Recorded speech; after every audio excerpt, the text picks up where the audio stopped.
key is like we do have resources and funds to support that, and we have a partnership with the University of Florida's fiber program to help facilitate that. So that's the sort of context of how we got here. We offered that up as a way that we can support our community and our long-term recovery. And so Jeff's going to paint a little bit of a picture of what they've done across the state after disasters in other communities to do a similar effort. So that is what we are here to share today. All right, thanks, Sean. So we're not asking for anything from you. We're actually we're providing something if it's something that is valuable to the town. Today's a new day. All right, thank you all very much for having me here. As an architect, I usually have slides. I almost always have pictures to talk to. So I'm going to look at my notes so I stay on some task here. But so yeah, I'm an associate professor in the School of Architecture at the University of Florida and the director of the Florida Institute for Built Environment Resilience, or FIBRE. And we are a collaboration of faculty across the college, design, construction, planning. That is landscape architecture, construction management, interior design, and city and regional planning. That is the core group. We're 6 faculty members, a group of professional research faculty who are also planners, GIS experts, community engagement specialists. And then we also partner with faculty from across the university at large. So geographers and public health professionals and a whole range of people who we work with.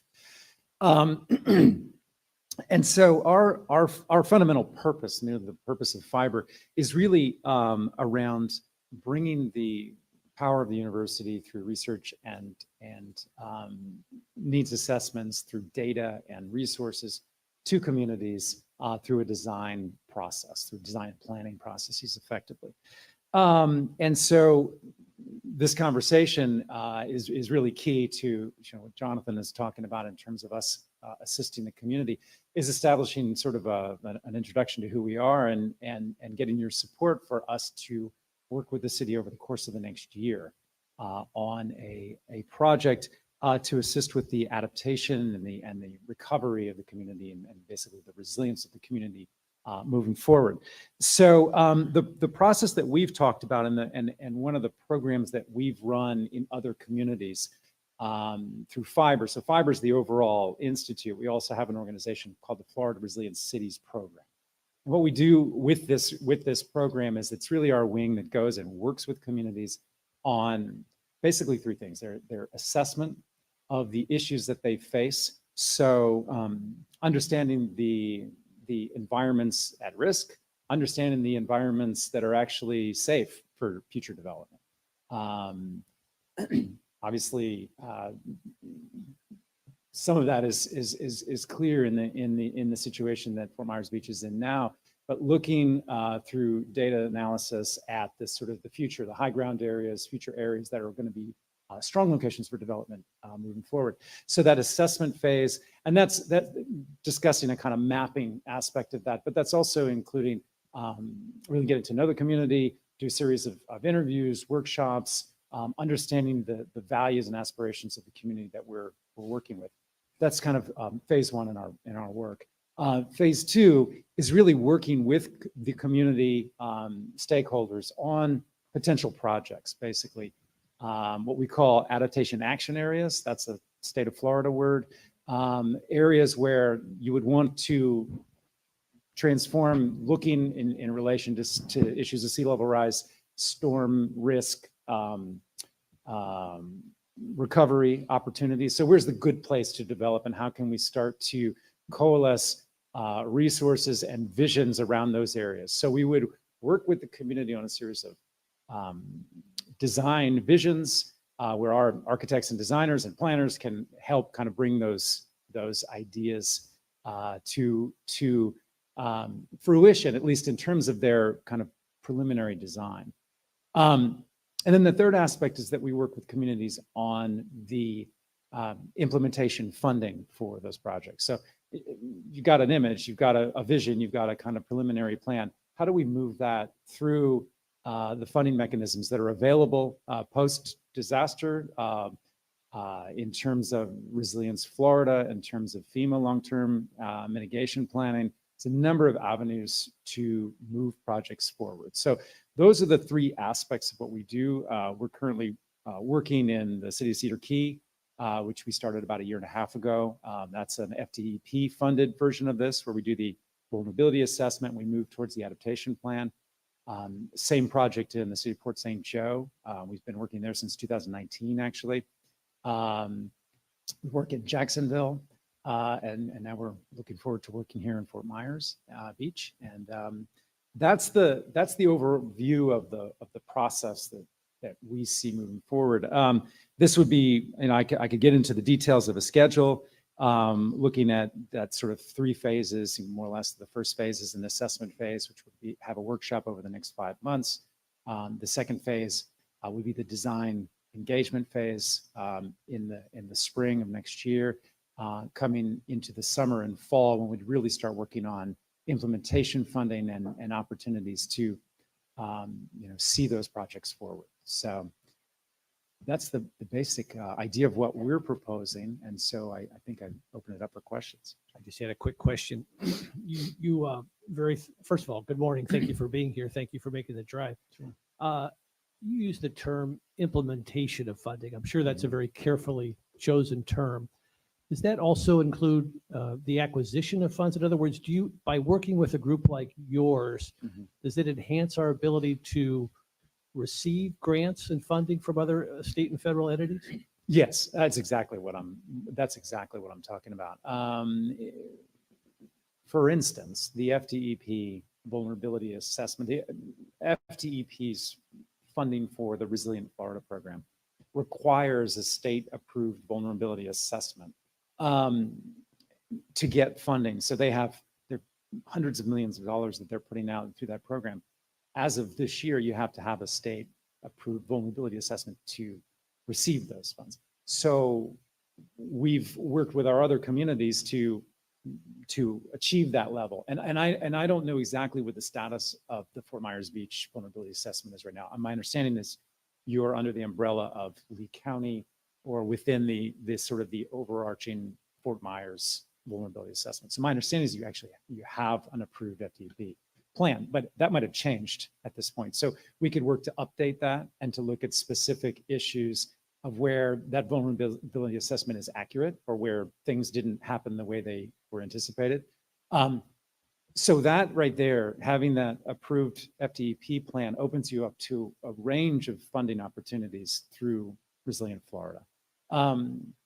That's one avenue. I think that the long-term recovery through Resilient Lee and through HUD is another way that what we design can align with those projects and put you in good position to advocate for that. So whatever that project, that might be transportation related, it might be housing related, it might be commercial development related.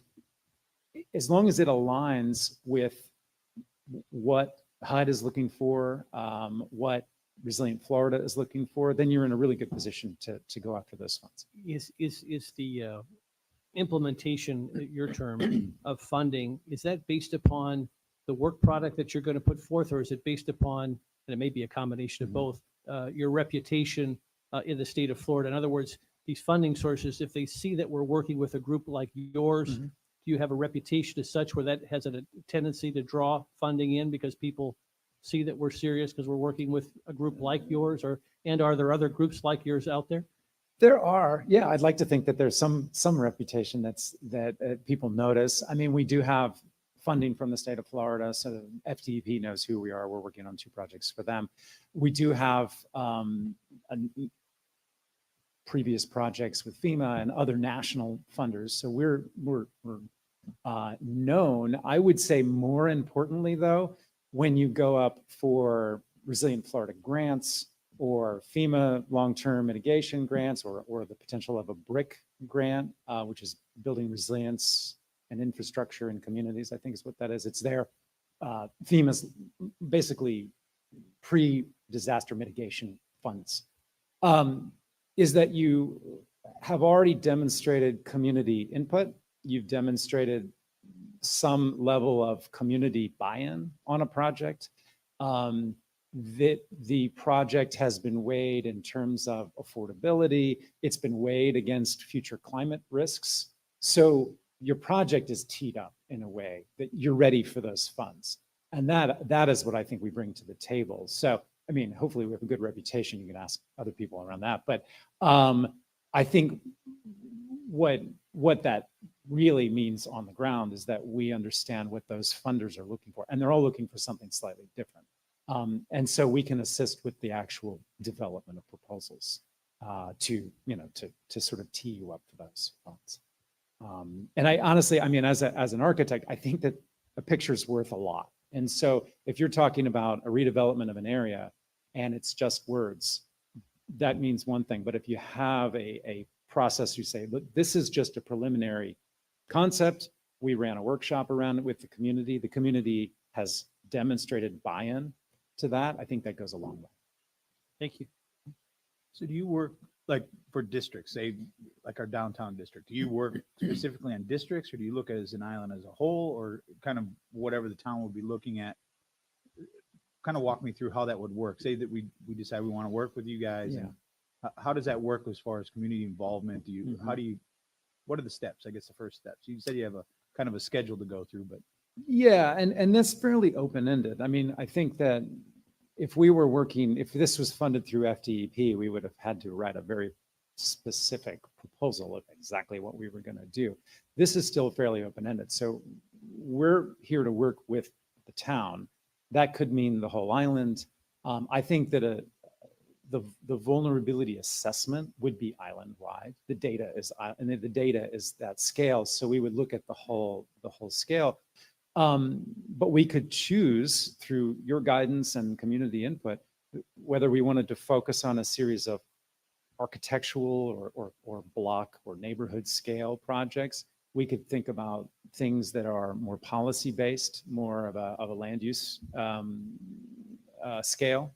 So that's kind of up to how we move forward with the process. To me, that first assessment phase would nail those things down over the next couple of months. Bill, I know that you've spoken with them, and what was your vision of having them come, and what is it that you saw long term? Well, I was looking at an island-wide thing, but really everything is segmented. So, what works, you're coming up with a plan for Old San Carlos Times Square, some vision that we can do. And, the idea is not just what we want or the stakeholders, but also where is the funding available? What do we have to do to get funding to really realize some aspects? But I kind of pointed out, I drove around the island, I pointed out like 3 or 4 things that I thought we could use help. One is kind of envisioning, because, and I said this before, is that with the storm, we're being encouraged to essentially move commercial inland. And depending on what happens with Times Square, my feeling is that a lot of the commercial aspects of that area are going to move down Old San Carlos, move inland. So it's good to have a plan in place of what that will look like, what that street could look like, and so much of it's being redeveloped. So that was one aspect of it. The other, and that's generally, comes into downtown, including Times Square. The other, we talked about our commercial districts and what we can do. We're in an enviable position now because, especially the commercial boulevard, is extremely strict zoning. So it means whatever we do is going to be permissive. And if it's more permissive, it means we don't have a problem with the state. But again, what we do, if these guys in both, one thing that I really felt is I think people, and me including, respond to the drawings. Developers do that. They'll get somebody, they'll come up with a sketch saying this is what we're looking at. It's hard just with words to try to really get people to understand what it is any of these proposals mean. So and I really, the other thing is I really like the idea of public engagement. I really want to see that. I think the public is anxious to have a say in our future. And I'd like to do that as openly and as quickly as possible. So long answer to a short question, but I think that there's lots of aspects, but I think a lot of it is intentionally still up in the air. I think the idea is we engage with somebody like this, and then there's a lot of back and forth, and it's what the council wants them to prioritize going forward is where they get direction. Mm-hmm. Well, just so I'm clear. So if you were to take us on as a project, are you already funded, or would there be some obligation from the town to fund you in some capacity? The collaboratory is funding us for this work. So no, there's no obligation for funding. I mean, the only obligation that I see, and it's not an obligation, but your support and participation. You know, I think that's really important because otherwise it becomes a little bit of an here we are. But getting town council to participate in workshops and to really, be the kind of champions behind a project is really important to the success. And I just yield to our town manager. It sounds like there has been some discussions of either with the county, the state, or the feds to bring in a planner of sorts. Would that conflict with what we're talking about this morning, or would that be a good marriage, or where are we with sort of those broader strategies? Well, I've had a couple of conversations with another group that I'd been familiar with, and then Councilor Beach brought fiber into the picture, and so this is something that we as a town need to do, whether it's this group or another group, and work in collaboration with the county and try to discover exactly how we want to move forward and identify areas of need and want. And so, this is something that was talked about even before I got here. Not necessarily this group, but this type of practice. I guess that's helpful. I guess I would also be curious, is it something that both groups could participate in? In other words, is it a big enough project where you could segment it, or does it make sense to only have one entity? I'm just thinking out loud, just asking. I really don't know the answer to the question. I'm just trying to draw you out. I actually think it is big enough for more than one. One can do it, but I think that would be an option that we need to explore and see if that's how the wishes of the council, which direction they'd like to go. All the eggs in one basket, or kind of commercial versus the residential and multifamily areas, and go from there. And I'll add, I mean, we're an academic organization, so in terms of partnering with professionals, I think that's a very good thing for us to consider. So I'd be very much open to that. Any other questions for Jeffrey? Well, I just say I really do appreciate you coming down, and I would like to know more about some of the other groups, and of course what the funding obligations in the town would be with them. Right. But I'm impressed with the horsepower you guys bring, because you have, your academics, you're up to the, you always keep fresh on what the current trends are and what's important, and the multidisciplinary thing, because I think it's kind of hard to find a group that has engineers and architects and planners and, people who can do the social engagement effectively. Because we've seen both very effective social engagement and some that's not so much.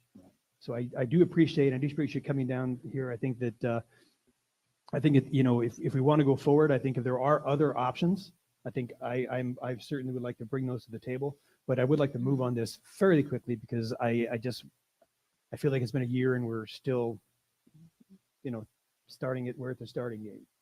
Just before you, I'm sorry, Sure. before you sit down, do you have I know you probably do both, but do you have a particular focus, commercial versus residential? In other words, do you have more expertise in one than the other? No. I would say no, because we draw from a pretty large expertise for sure. So in a lot of our work, that's the process that we take on, which is that it's fairly open at the beginning, meaning we don't know whether you're going to bring residential or commercial to us. And frankly, I think that much of what you have is a kind of a blending of those anyway. And so we see what comes out of the process, and then we bring on the appropriate people as we move forward. So you're an architect yourself? I'm an architect and a city planner by training. So as you took the tour of the island, was there something that just made you salivate and that said you'd like to dig into this particular aspect of the project? Well, yeah, I mean, the Times Square area, I mean, there was a couple projects, areas that we looked at. I think that the places where the city has a stake, has ownership of land, I think some of the areas that are, totally privately owned, the actual impact could be, it's fairly limited, right? I mean, if it's owned by a developer and they're going to do something, then we can shape land use codes. But in terms of providing a really a kind of an exemplar vision of a community, I do think those two areas of where the city hall is and Times Square are really quite interesting because particularly, let's say Times Square. I mean, it's a commercial district. You don't want to give that up, right?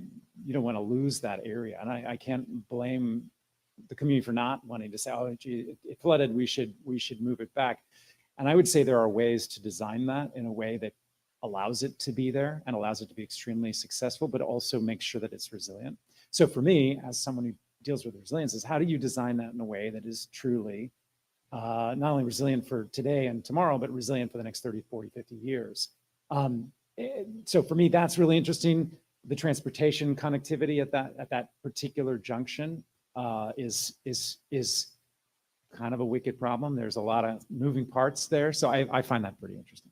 Thank you. So question, I mean, obviously you're associated with Florida, but in coastal communities that you've worked with before, do you have, I'm the visual person here, Yeah. so do you have examples of before, during, and after that we could look at to see what you were totally involved in, the style, all that kind of thing? Sure. I mean, we have a website and I can send you the link to that and some of That'd our be current great. projects That'd that be we can great. share with you, certainly. Well, we certainly appreciate you coming out, and we, as you said, Bill, this is something that's very important that has to get moving forward fairly quickly. But we got to make sure we're doing it with the right people. That, Sure. You know, we've got, it's not just us, it's the county that we're working with as well as the landowners. So, you know, you said something there that really kind of struck me that, you know, the town has to have some sort of interest into the area. And I'm trying to think as you're saying that, other than Times Square, where the town really has any interest in the land around the area. So other than, you know, Town Hall and Times Square, there's not a ton that I can think of, but it's something to think about. Yeah. And it sounds like you guys work with the county already, obviously with the collaboratory. So that answers my question there. But if you could send us that link so we could kind of Sure. take a look at what you did. I'm visual like Councilor Woods, and it's nice to see what you talked about, what you implemented, and what came out of it. Sure. And one thing I did mention to them, because, you know, I mean, with our CB zoning district, and I've been talking about this district for a while, right now we're very, very restrictive on it. And we basically froze the intensity and froze the density on when the town was incorporated and haven't changed it since. But that also makes us in an enviable position. It means that anything we do is more permissive, and that then will not run afoul with the state. So one thing we talked about, and this is something I've mentioned before, is just coming up, even though maybe there's commercial property that we don't own, but we have some, we can do some planning work towards it, also to come up with ideas, templates, if you will, Yeah. that are within our rules, that are pre-approved. So if you have a small landowner who's still holding on after a year, that it's a way for them to be able to rebuild without having to go through planners and attorneys and variances and et cetera, et cetera. Yeah, I mean, that's, you know, as you probably are well aware, we're working with our staff and we've got an outside firm that's working on a lot of this. So I want to be sure that we're not duplicating benefits here. Right. Right. You're not doing something that we're already working on. If you can singularly focus on certain things, since we already have our staff working with someone that we've already hired Right. to do some of the things that you're talking about, Bill, I want to make sure that we're not doing things twice or overwriting something that Sure. somebody's already put 2 years of effort in to try to get us across the finish line. So And I know we are working on planning aspects, certainly at a higher level, but not to the granular level of, I mean, I look at kind of the templates as a suggestion to people. It's not saying you must build this, saying if you want to get the most out of your land and want to get there quickly, this is a way to do it, to expedite the process. This is where some of the, you know, what they call lean urbanism and the ping zones come into place. It's just allowing the small landowners to get a leg up on it. The other thing is people like we're working with Tidal Basin on funding. I'm sure that they know how to work with that kind of people, and maybe they know some funding that Tidal Basin doesn't, because you know, not everybody knows everything. But the other thing that's kind of important too is that, like, I know there's some disappointment that there wasn't an economic revitalization aspect to the Resilient Lee. And the last Resilient Lee meeting, they're basically saying, well, that's kind of a multidisciplinary thing. So maybe with economic revitalization, you need infrastructure, you need, you know, planning, you need XYZ. So it's not necessarily an item. But if you get somebody who knows both how to fund something and what can be funded, then that can also influence what we're proposing on these things. And I would add one more element to this is that we are there, we work with students, I mean, so we have professional staff and we are professionals, but a lot of the work is students, and we can tie that in a meaningful way, which is that they're really able to explore to an extent that you can't. I mean, a consultant, this would be a lot of consulting work, right? So I think that investigating a series of templates for potential home developments, that's the kind of thing that students can really thrive on and take on and push forward, and it provides a lot of information for the city to consider. I think that's really important. And it shouldn't conflict, I mean, I think that there's ways to set it up so it doesn't conflict with the ongoing more professional or government aligned work. So would it even be possible to, like, if one of these landowners came forward and wanted help to put them in touch with a student to try to do something kind of custom for what they're looking at, what their parcel is and what their goals are? Well, it's possible. I mean, there is the question at some point of like kind of students doing free labor for someone who could have hired an architect, so we have to be careful of that.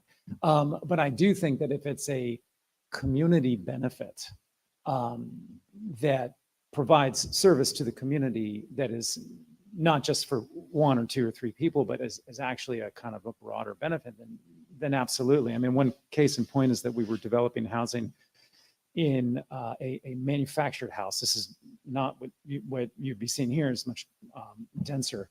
But we were working with the city of Port St. Joe. We worked with 6 homeowners or landowners in the community of North Port St. Joe. It's a very poor area.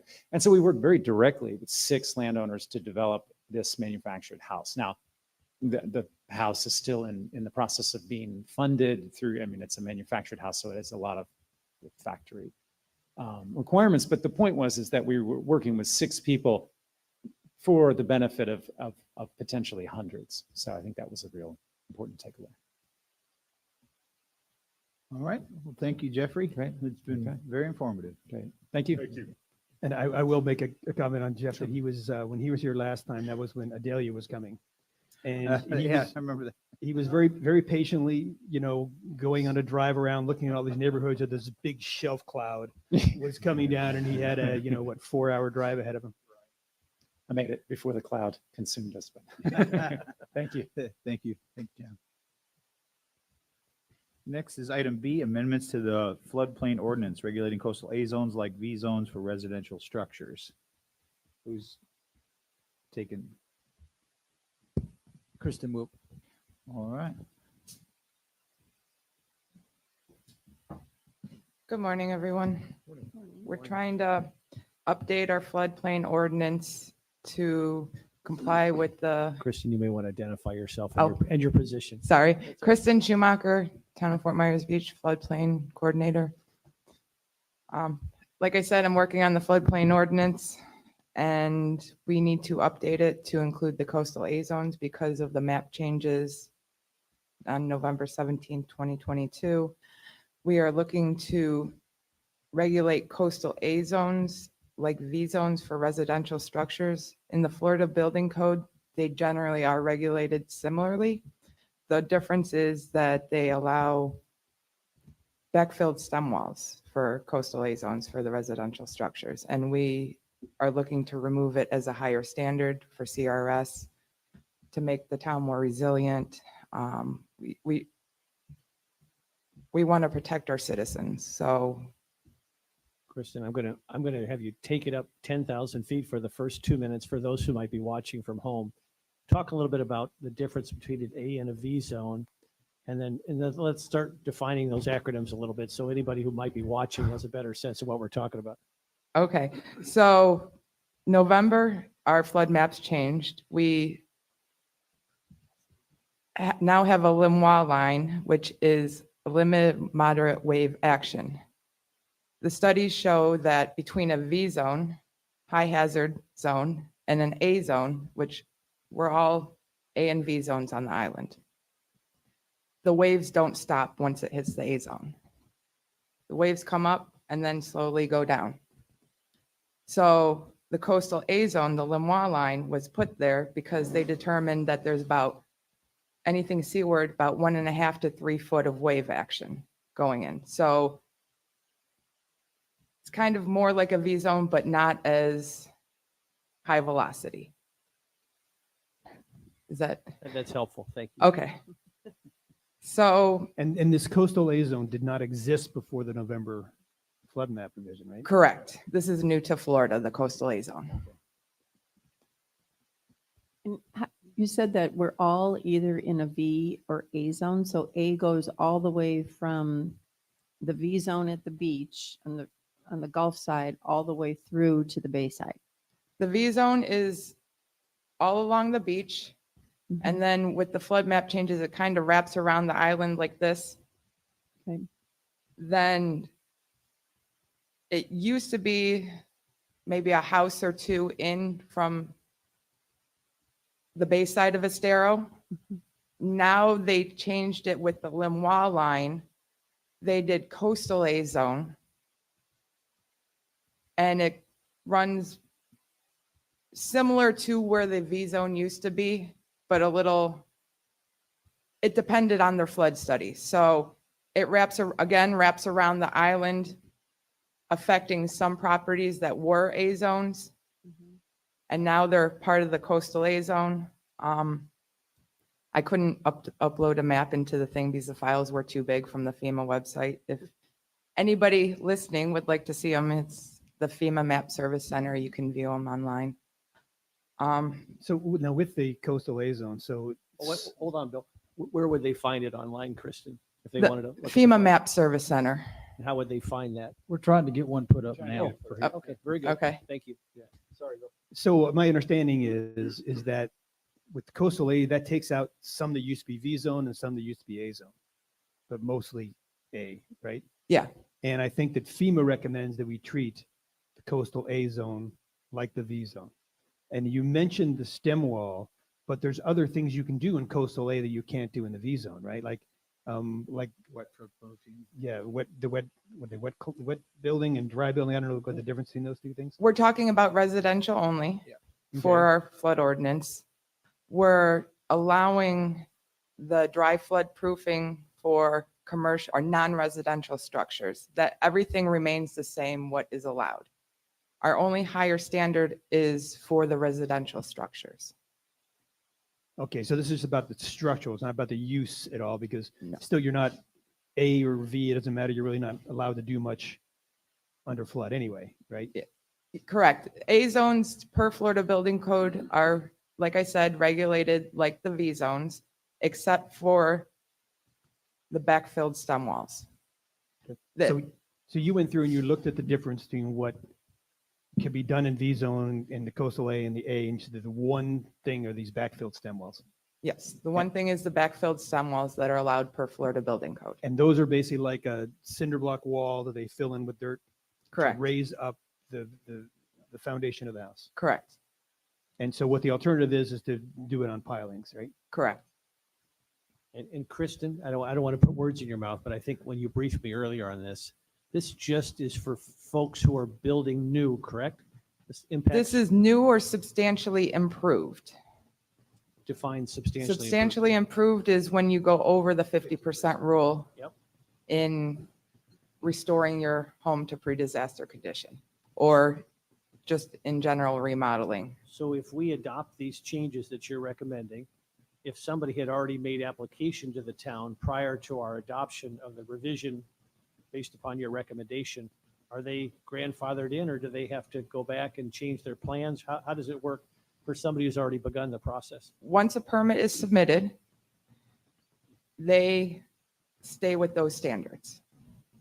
If the day, say tomorrow you adopt it, just hypothetical, any permits already in through today will be in these regulations. Anything on the day of adoption and forward, they will have to adhere to the new regulations. Does the building community know this is coming? In other words, are they preparing their clients for such an event? This is why we brought it to the MMP meeting to discuss for public for public outreach and to see which direction is likely that we'd like to go through. So I believe we'd like to get this adopted by the end of this year. So if this is something favorable that we're really looking into, we're going to start letting designers know and building. Is the word out there, though? In other words, do they know It is that this now. is coming and this is imminent? It is now. It is now. But Yeah. it hasn't been widely disseminated through the community, the building community. In other words, this will be this will be news to them, I guess is my question. Somewhat, people who ask me, I let them know that we're considering this, but I haven't broadcasted out like as a public broadcast yet. Okay, just trying to understand where we're at. Thank you. And go ahead. You're gonna No, say- I was just gonna, so in my neighborhood, for example, I mean, this is a big change and people who had already started the permitting process, the difference in the cost of doing this is in a couple of cases, $100,000 of doing the different pilings versus the stem wall, backfill stem wall, all that kind of thing to go up. So, I mean, it's substantial to an individual resident of making this change. It also helps with their flood insurance premiums. It may. Now, I'm sorry. what I'm just going to say, because one question to me is these stem walls, and I understand these are probably very useful if you just need to get up a few feet. But most of our places in the A zone, you've got to be way up in space. You're not going to make a stem wall and fill it with dirt. And then for that height. Yeah, I mean, so the question is, how many of these stem walls do you see come across your desk in an application? Honestly, I've seen from when I've been doing the reviews, they're generally all piers, pilings, and posts. So people are building Going up anyway. anyhow. They are trying to protect their structures. And it doesn't, and it's still looser and easier than a proper V zone, right? Because the foundations in V zones, I know there's certain criteria that are different. Like, will it have to have the concrete, beam to sit on, or will it be? The lowest horizontal structural member where we measure to, is that what? Well, I know that in the V zone, that lowest horizontal member has got to be reinforced concrete. In an A zone, it can be wood, placed on pilings, right? I'm just wondering are there any other cost of construction concerns going from an A zone to a coastal A besides the stem wall? Can I have Steve come up to talk about building costs and Florida Building Code?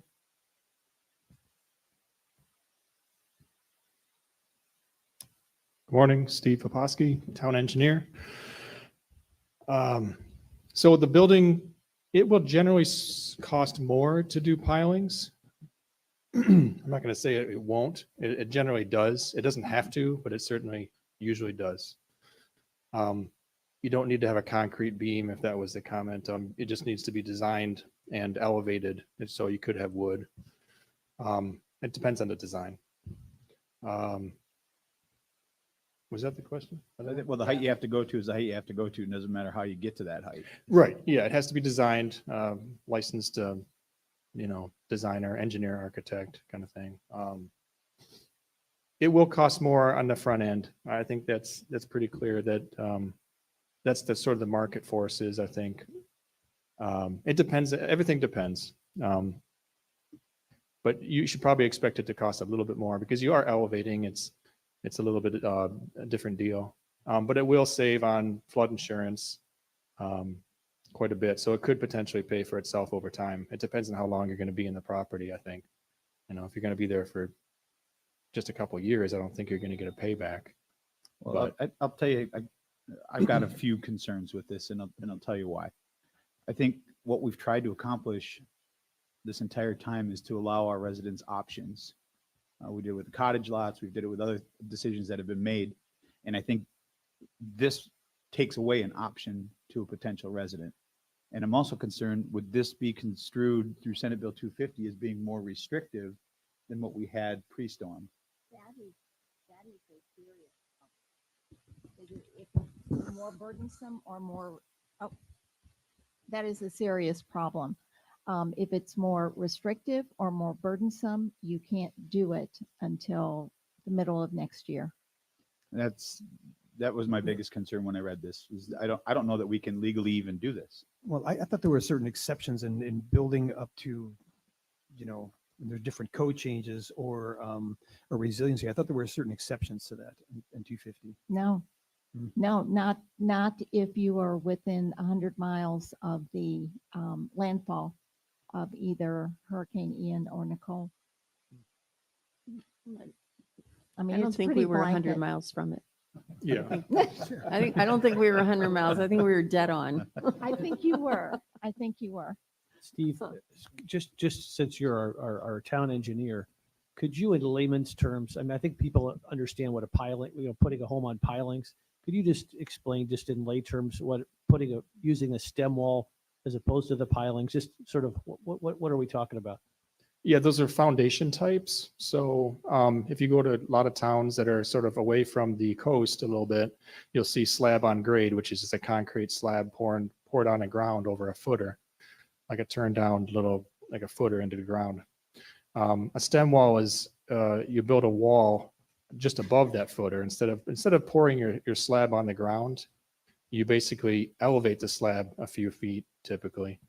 So you're going to put a stem wall, and then you're going to fill it with dirt and compact it, and then you're going to pour the concrete on top, so that the slab's going to be up a few feet off the ground. That's a stem wall. And that's done because why? How does that help? Elevation, it costs less. It costs less over time, and plus it's typically a requirement for the elevation of the house. The lowest floor has to be, say, in an A zone, the top of the lowest, they call it lowest floor, has to be at or above that flood protection level, the base flood elevation plus a foot by building code. Thank So that's the point. That's the intent, is to try to save people's property, you know, money over time. And I think that the intent of the Florida Building Code and the federal regulations is to elevate these houses over time. Now, how fast that happens has to do with the codes, but we do have pretty strict codes in Florida. Nationwide, we're considered one of the strictest. Maybe California is right up there too. So statewide, we're pretty strict. We need to be pretty aware of it, as just after experiencing a hurricane, we should, you know, possibly consider some, but the speed at which that happens is sometimes set by other rules as well. You know, besides this not being able to fit within the rules of the Senate Bill 250, I'm concerned with how many people we don't know are in the process. There, as you guys well know, there were a couple of homeowners that were caught flat-footed when FEMA changed the flood maps, and they were in the design phase of their house. They hadn't gone to application yet, but they were in the design phase of their house. And because the FEMA maps changed, they had to redesign their entire house at the cost of tens of thousands of dollars. So I think this could, we don't, the unknown for me, along with the more restrictiveness of the Senate Bill 250, I don't know if this is the right time to do that personally. Yeah, you could build a stem wall that's really tall. You know, you could, Yeah. it's not typically done. Normally you'd want the storage area below, and you'd kind of build pilings, and it's probably cheaper, but you get to a certain point and it's just gonna be cheaper to go to pilings. But again, it's just an idea. And we think about our CRS rating, but they also think about people that are in the process of rebuilding. What options do they have? And I guess that's why we're bringing it. Well, and I think, Christian, I think you said that, you know, you haven't seen any really come through yet. And I think people are going the more resilient route just for that reason. So, but there may be one or two that are in the process now that we don't know that could be using these stem walls. And I'd really hate for them to have to start redesigning all over again, because they just haven't made it to the permit application yet. Yeah, I think that's what she was trying to say before, was that if you've already applied for a permit, I would say the word grandfather, but you're already in the process. So you don't have to switch to the new regulation if it's adopted later. No, yeah, I get that, So, but it's yeah. the ones that It's the haven't done. design part. But if they're in design and they're like, Yeah, they've oh, got their next week we blueprints, adopt they- something, yeah. and then Yeah. and if for the first time they come in, I want to build a house, they would be under the new regs. Yeah. Okay, could I make a comment? I just brought up 250. And if this is something which is not optional at all, if it's a new restriction, and it actually is more restrictive or burdensome. Doesn't matter if it's for resiliency's sake or anything else. If it's to comply with the FEMA requirement, but it's my understanding that this is not required by FEMA. Okay, then we can't do it until October of next year.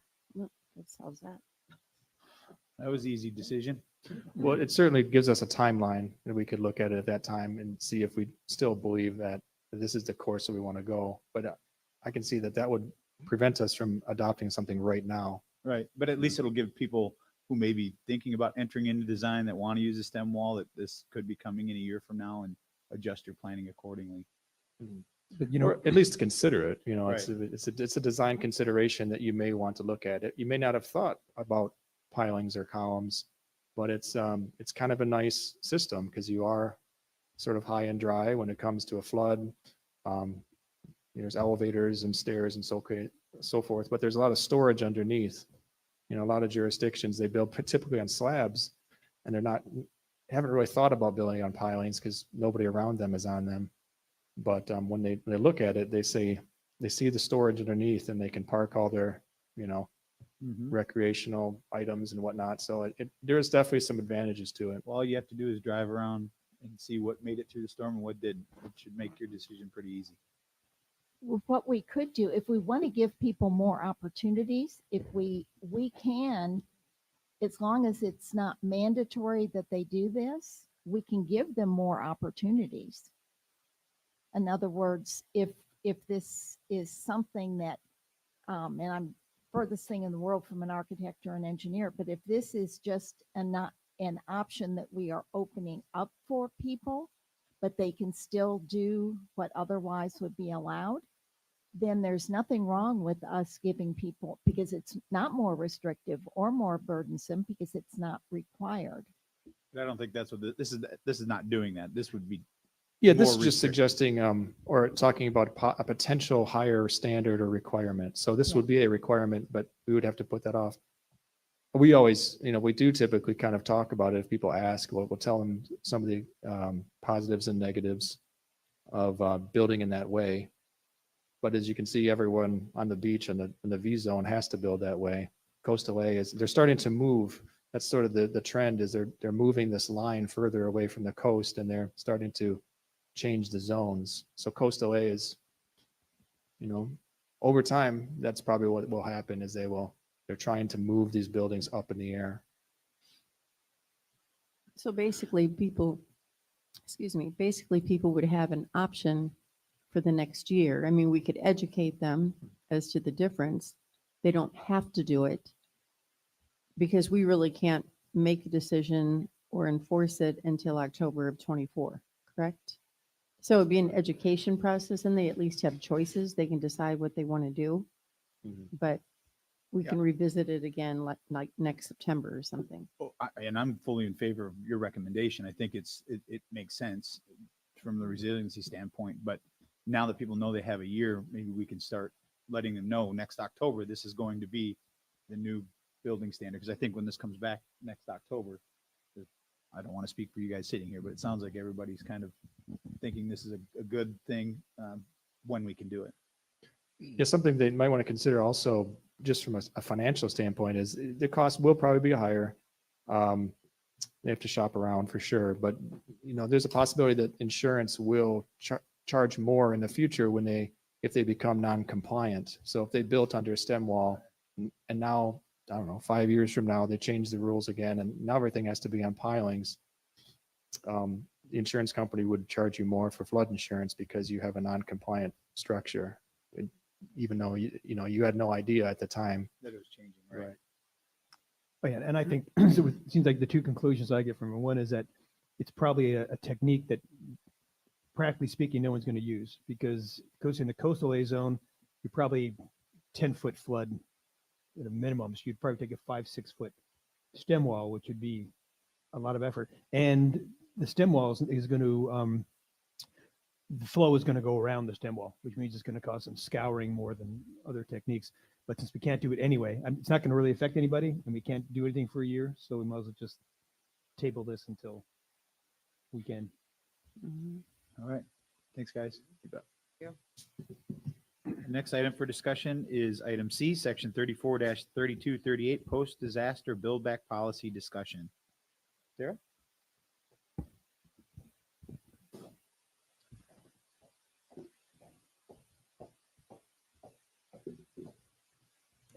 Good morning, Sarah Probst with Community Development. I was asked to bring a discussion item to you today about post-disaster build back.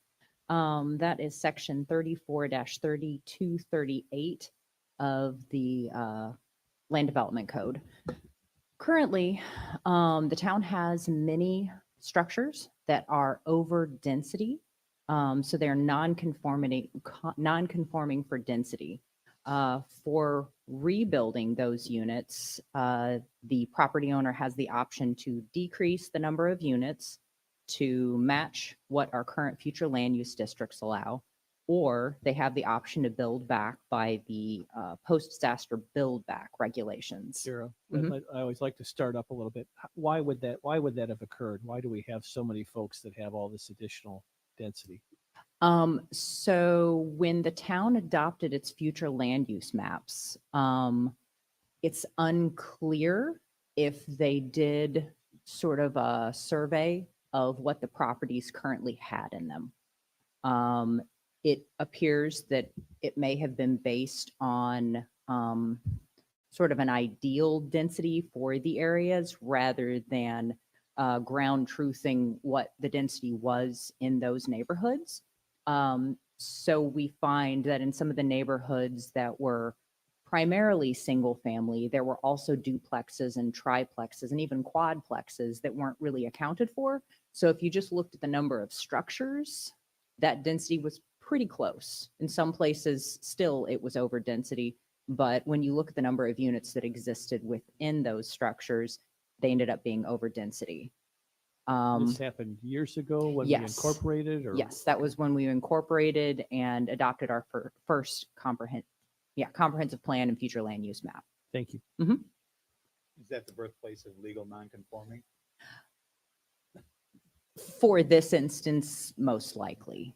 It's hard for us to nail down some of the dates. And I know that Jason Smalley spoke to you guys previously about how we determine if these units were previously existing or not.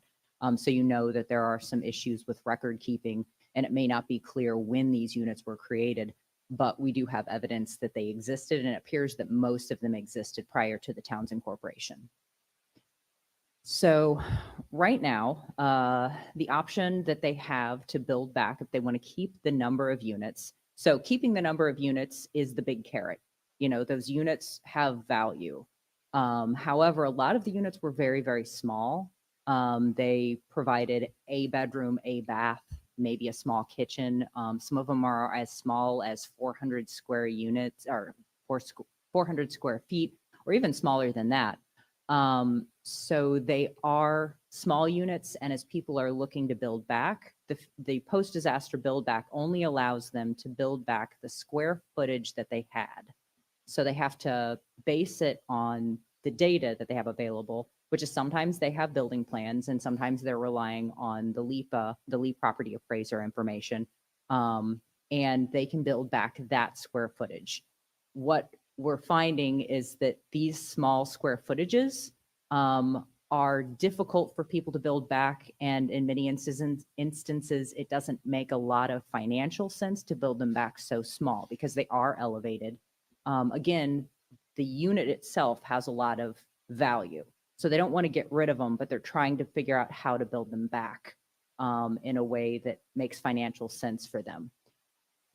So I was asked to bring forward some suggestions on how we might look at this code, modify this code. Right now, it is also included in the comprehensive plan. So this would require a change to the comprehensive plan as well as the land development code. But as you know, we're in the process of updating the comprehensive plan right now. So if you were interested in making any changes, we could incorporate that into both the comprehensive plan and the future land use, or sorry, the comprehensive plan and the land development code. Sure, I don't want to interrupt you, but I just, when you said they can't, they have to build it back at that same square footage, Mhm. aren't they allowed some additional space for ADA requirements like bathrooms and hallways and stuff? Is there?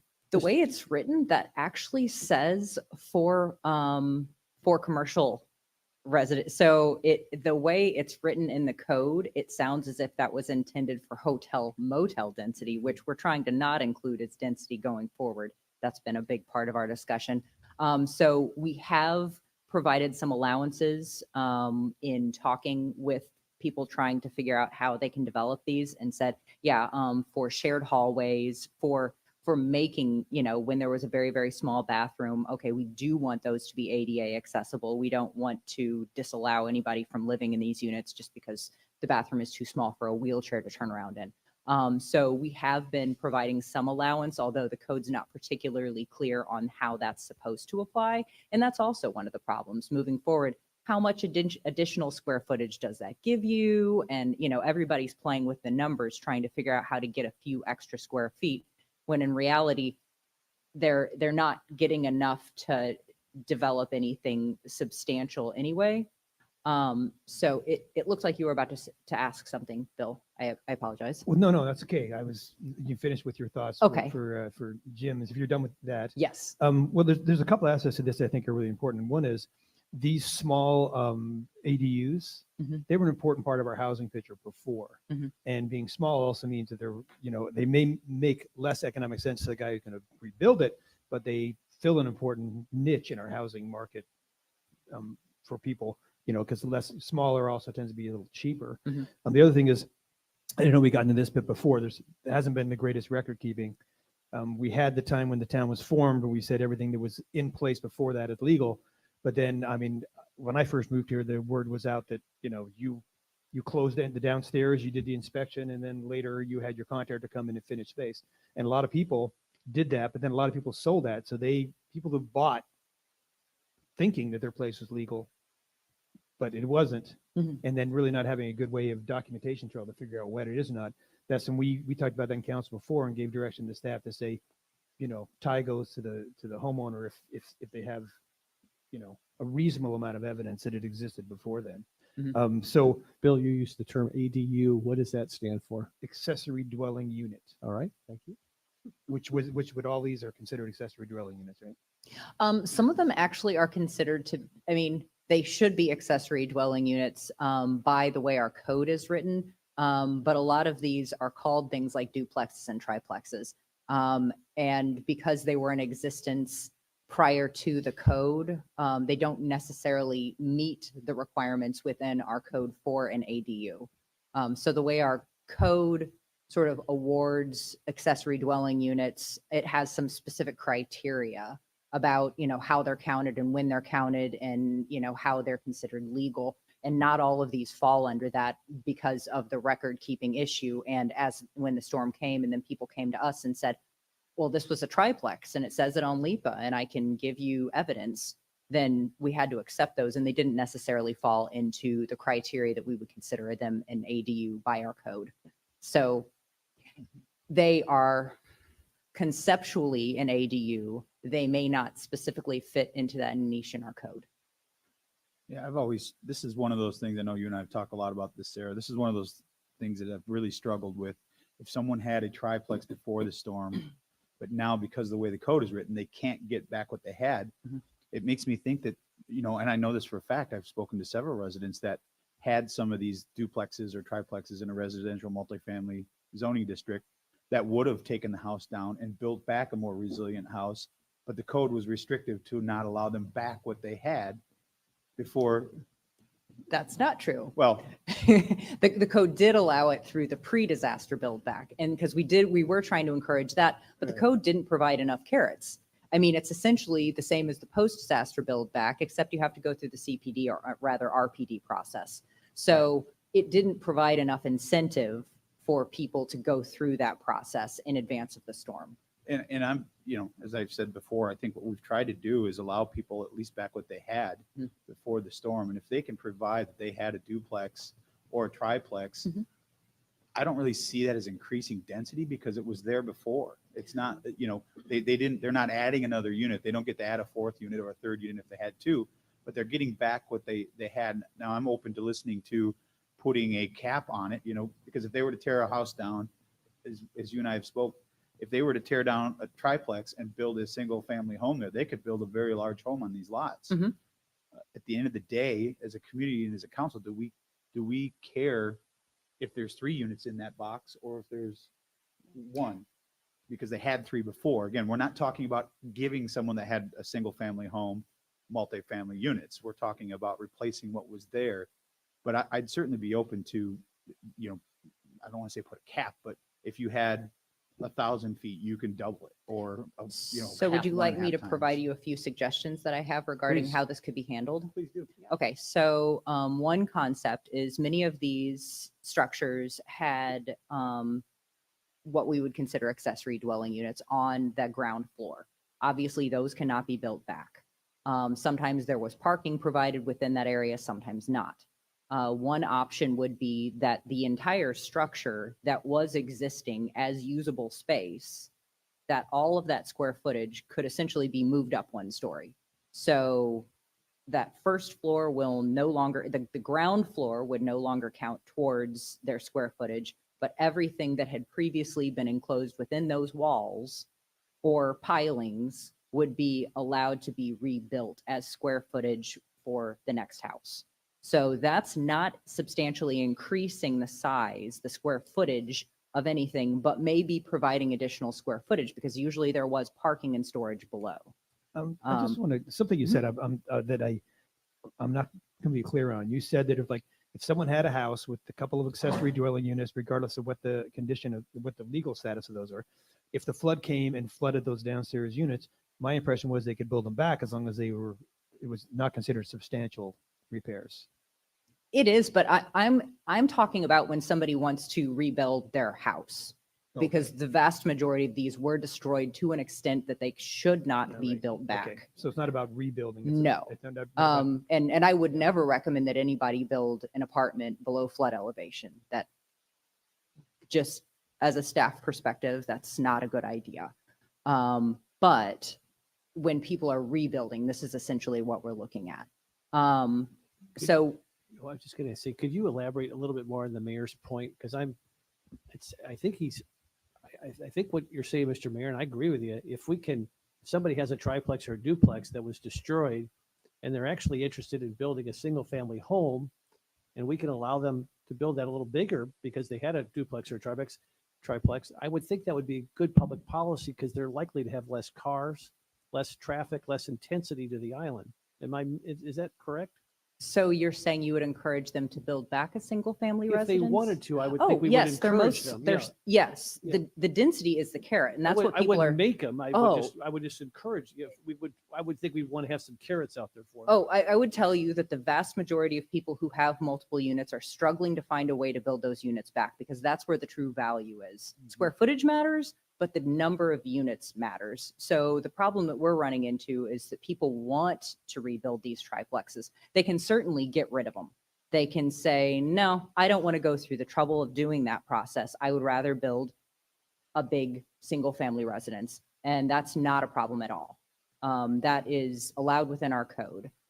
It's when they want to keep those units that they are running into this code issue.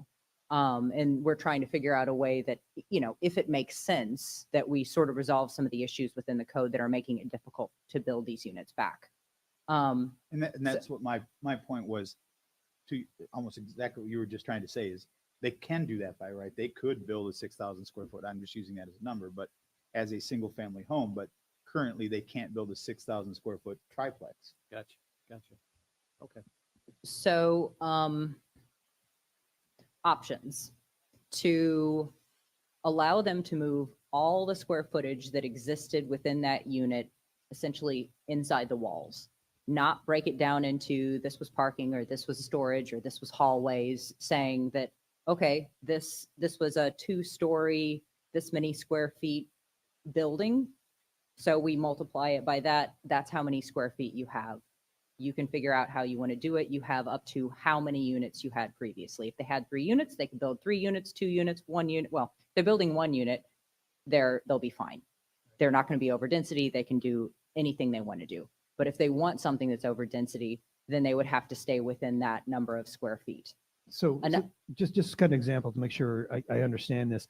So if someone had a house upstairs and let's say half of the downstairs was an accessory dwelling unit and they want to rebuild, and let's say the total of the two areas was, let's say it's 1,200 feet in the top, 600 feet below.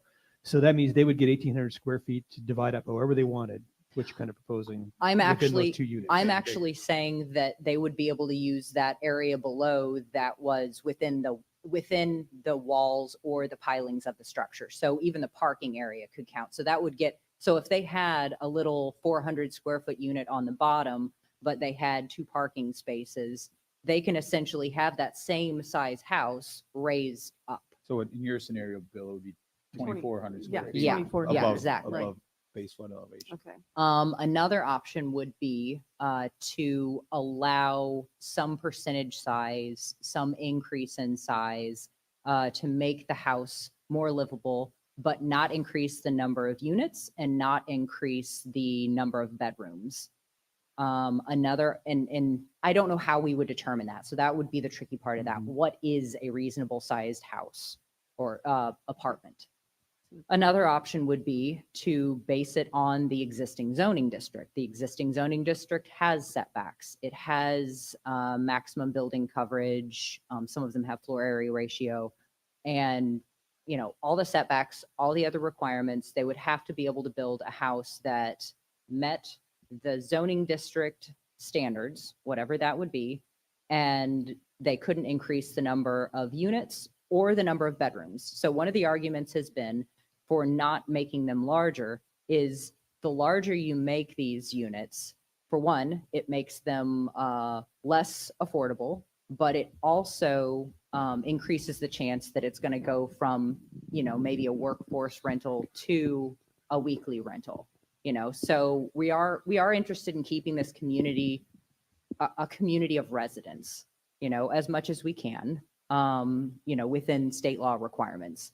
But by creating units that have 10 bedrooms, there are very few people who are moving into a 10-bedroom house. Right. So by keeping the number of bedrooms the same, but allowing the like actual square footage of the units to increase, we're keeping the same size unit, 2-bedroom, 3-bath, whatever it would be, but giving them more square footage to work with. So, maybe in the 70s when this was built, a 300 square foot kitchen was fine, but now we're finding, well, you can't fit your appliances and your cabinets and all the Wheelchairs. things.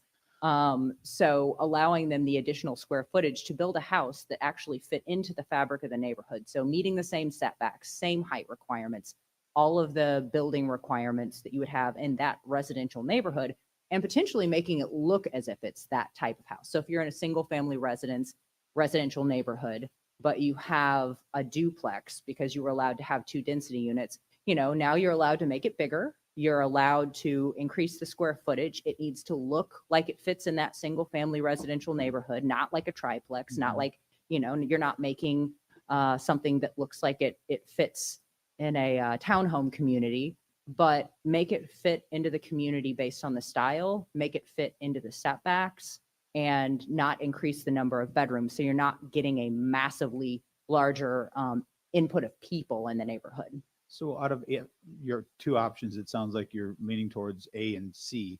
Which, in your professional opinion, makes the most sense? Because I like both of those. So with option C, would you say that if you could build the house like you could if it was a single family home, but you can't, would you go as far as to say, but you can't, if you're keeping it a triplex, we'll just use a triplex, you can't come in and ask for variances to setbacks, to heights, to anything? You get back what you had, but it has to fit within the box that you're allowed to build. So I Or- think you're allowed to ask for any variance you want. But they would have to have a very good reason. They have to Right. come before you and have a reason that now you're allowing them to have a non-conforming density. You've allowed them to have more square footage, and now they still can't fit it in their box. Right. I think that that's going to be a component that you have to weigh in that. Is it appropriate to give them so much more additional square footage? Because that might have an impact on the neighborhood.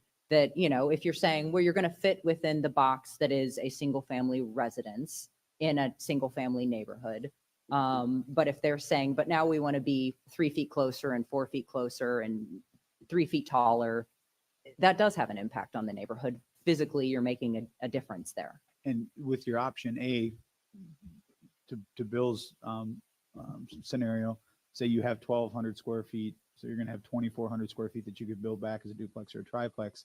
They would still then, through that scenario, have the option to come in and ask for more. Similar to the cottage lots, you could build your 800 square feet. You want to go up higher, you can come in and ask for it. Is that, or are you thinking this is what you get and that's? They can always ask for it. I mean, this is a section of the zoning ordinance. This is the land development regulations. They can ask for a variance from it. But I think that that would have to be something that you would weigh into it. I mean, prior to the storm, people could come in with pre-disaster build back and they were going through the CPD or RPD process, and they could ask for more than was currently allowed through that pre-disaster language. And, you know, there are several instances on the island where you can see that that's happened, that they've been allowed to build back the number of units that existed, and they were sometimes allowed substantially more square footage through an agreement, through conditions.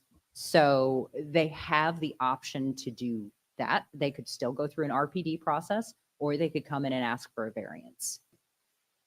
So I know I got long-winded there. What, of those two options, which one do you think makes the most sense? It really depends on how much you think there is an appetite for increase in square footage. So what you're going to find is a lot of these structures were very small. They were much, they had much bigger setbacks than the code requires, maybe the 25 in front and 20 in the rear, but a lot of times they came in on the sides quite a bit. They weren't as tall. So there is going to be a bulk difference when these are rebuilt. And if you allow them to rebuild to the current code setbacks and you don't allow them to increase the number of units and the number of rooms, what you're going to get is substantially what you're seeing everywhere else. Does that impact anybody? I don't know, because those people would have the right to build that structure with a single unit in it. So now they're building that structure with 2 or 3 or 4 units in it.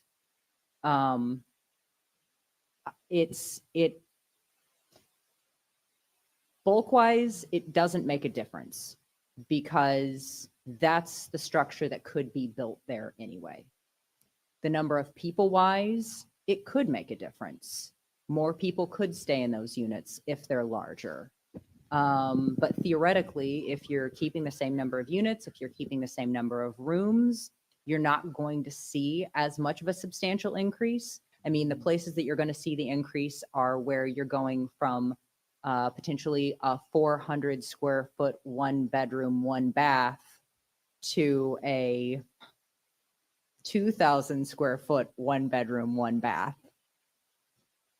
You have to know that something isn't going right. to stay the same Right, there. right. That may be the application and the permit we get, but something has changed in that use.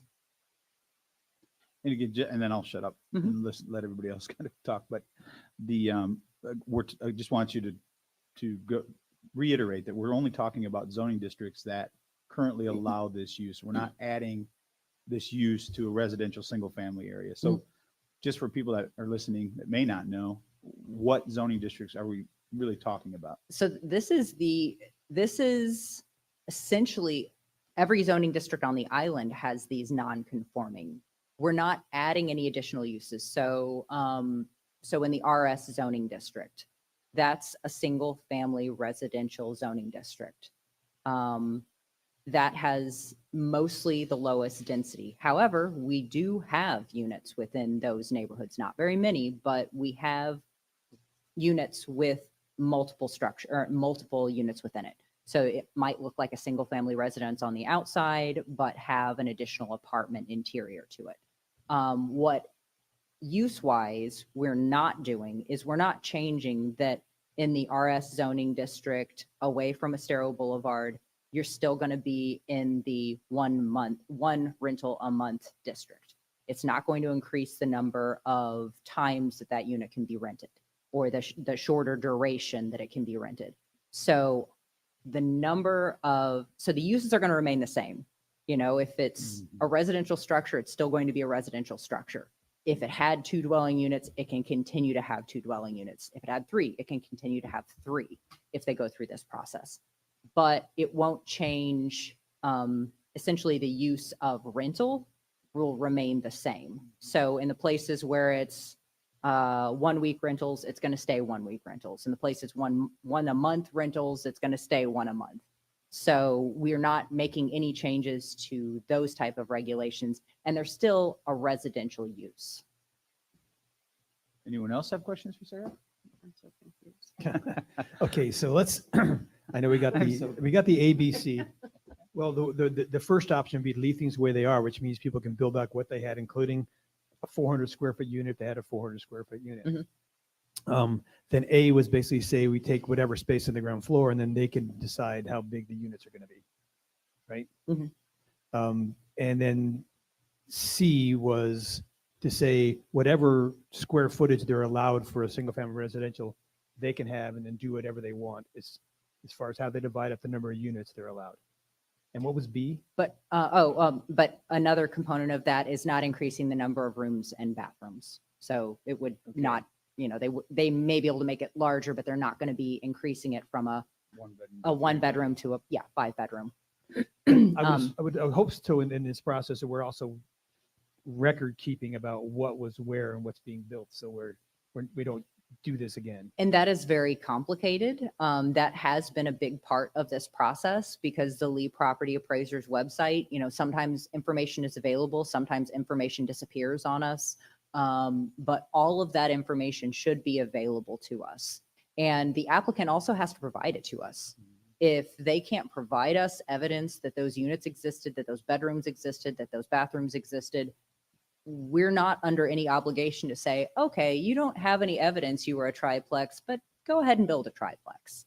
So they do have to provide that to us. And I would just say is, you know, my personal feeling is I like the variety of different housing options because I know there's a lot of people who would live in a 400 square foot unit to be on the beach, you know.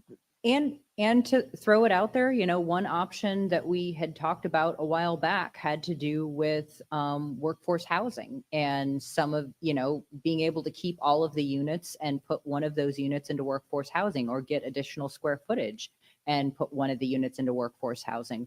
You know, the question is, how do we manage that? And I think that's the biggest question that we have right now. How do we manage it? How do we implement it? But I don't think it's a bad concept. And I do agree with you. Those smaller units do make more reasonably priced units for people that work on the island.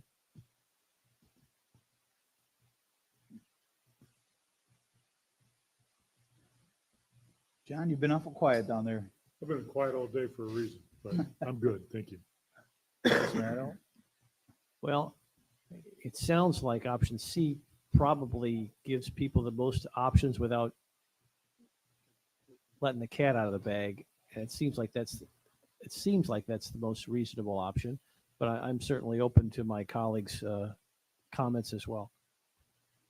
Yeah, I think that's probably my favorite option. It allows them back what they had, but it allows that little bit of flexibility to be able to make it.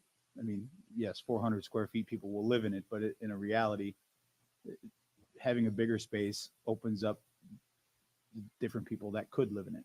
So I think the point that Sarah made though about, you know, okay, so I assume with option C, we're saying same number of bedrooms, same number of bathrooms, same number of units, but then you get, you know, are you creating a carrot that's going to make enforcement difficult where, like you said, someone comes up with a, you know, a 1,500 square foot, 1 bedroom, 1 bath place that, you know, they're going to go through and, you know, you're incentivizing them to go through and then subdivide that further and make it an enforcement problem. Well, I think the staff has a chance to review the plans. You'll be able to look through these plans and tell structurally how it's built, if that is their intent, I would think. And if we find that that is becoming an issue, I mean, we've come to you before with issues where, we changed how building height is counted. And that was because people were putting extra units in their attics. So we were getting houses that were 4 stories tall. And we realized later on those were being retrofitted into units.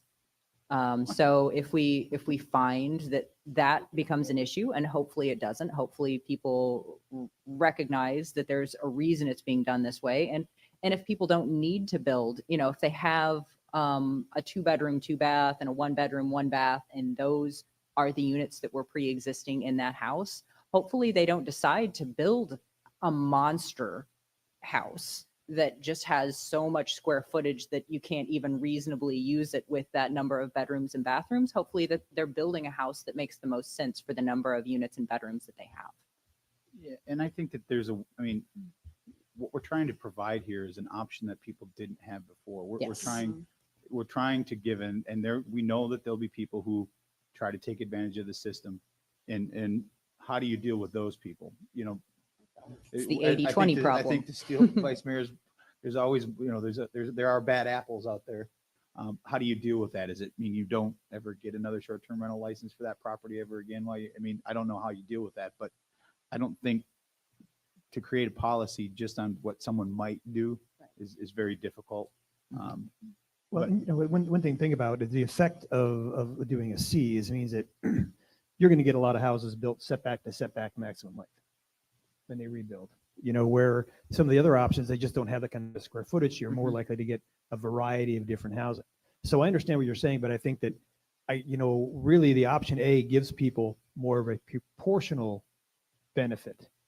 Where if someone had a really,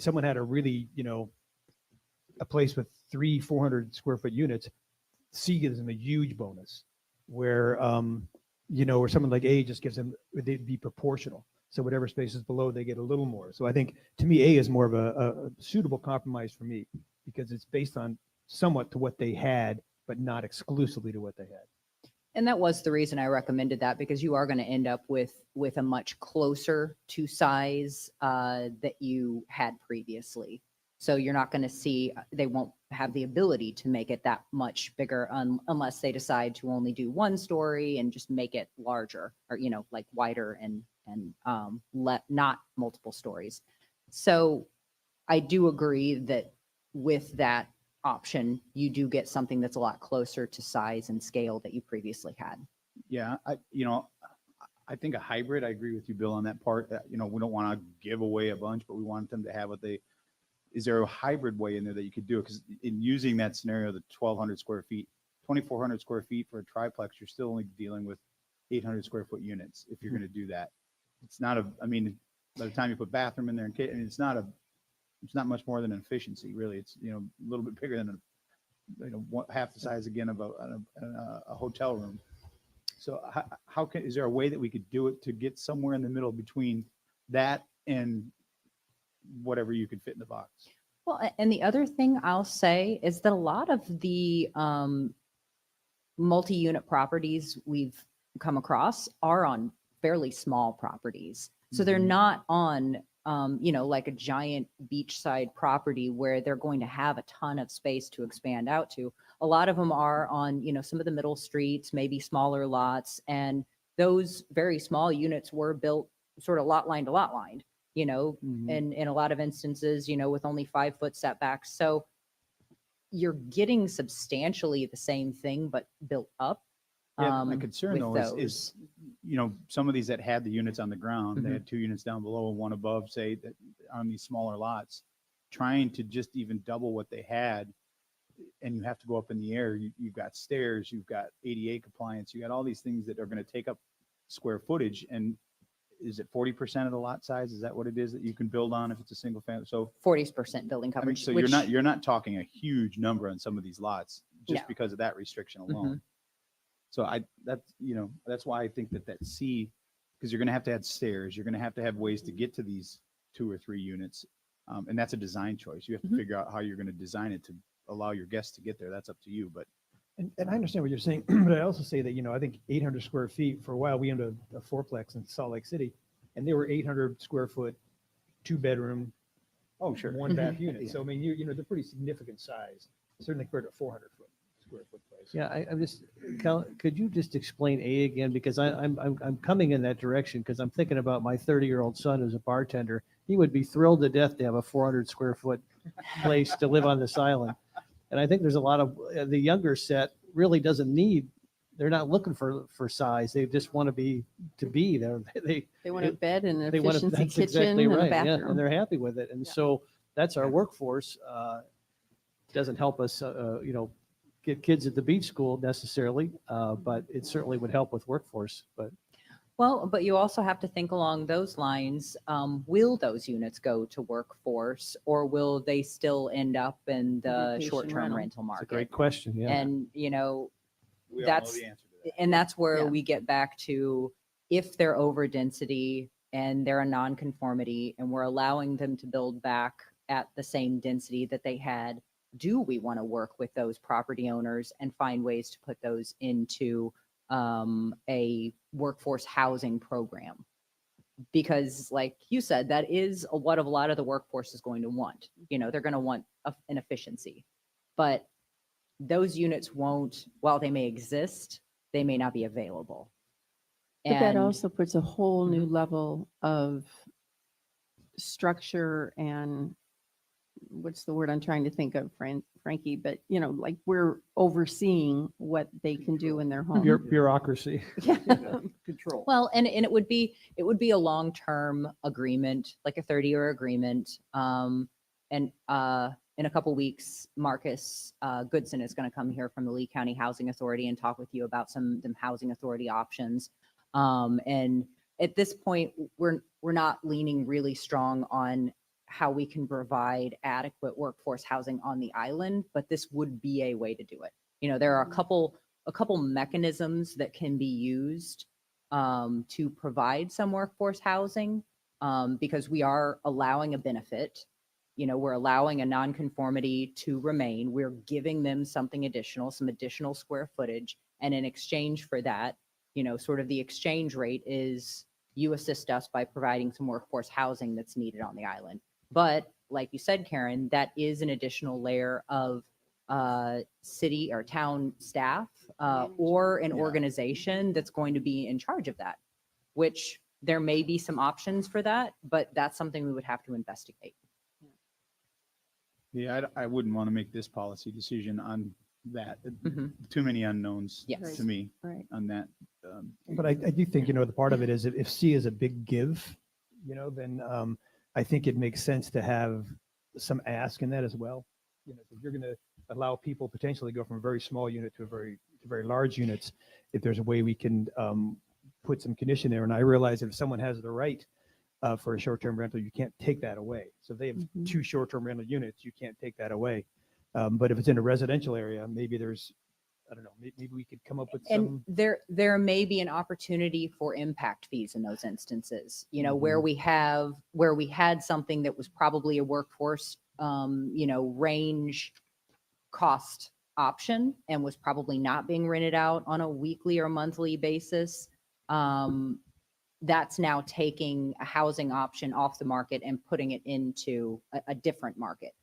So it might be possible to create a fee schedule for impact fees in instances where somebody has non-conforming density. They're allowed to put that non-conforming density back, but in exchange, there's an impact fee for that additional impact and the loss of housing to potentially workforce on the island. Because by increasing the square footage, you're increasing the cost and making it not a place that is now affordable.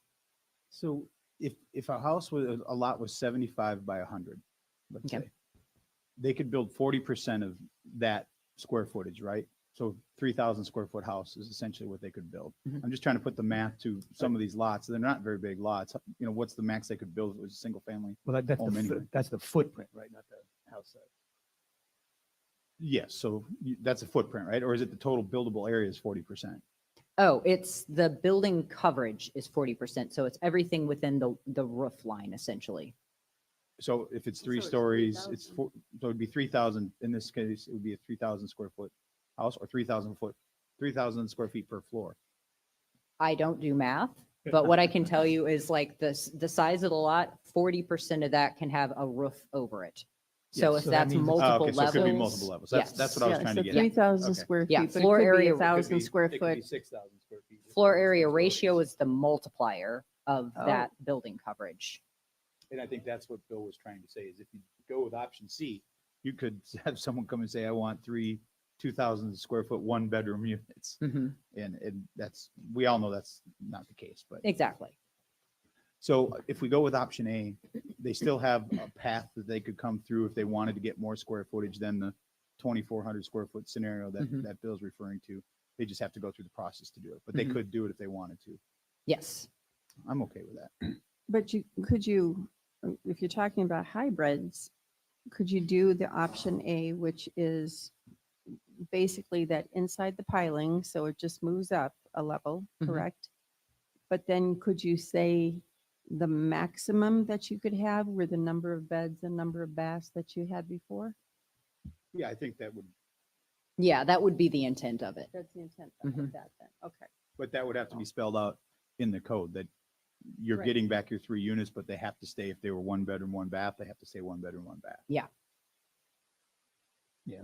But And in a again, lot this of is- and this is- instances- And again, this is providing something that they couldn't do before this policy change. Yes. And, you know, I also want to add, this would give a pretty decent substantial square footage to units that if a structure didn't have a unit on the first floor and was all parking below, that's still within the walls. So that gives them that additional square footage. If you felt like that was appropriate, that was my intent, was anything that was on that ground floor, which was previously considered usable and is now has to be moved up. I think it's a very well thought out compromise. Just something that Sounds good. Yep. As far as usage, and we talked a lot about density. I mean, what's the difference between someone who has a house with an accessory dwelling unit or someone who has a duplex?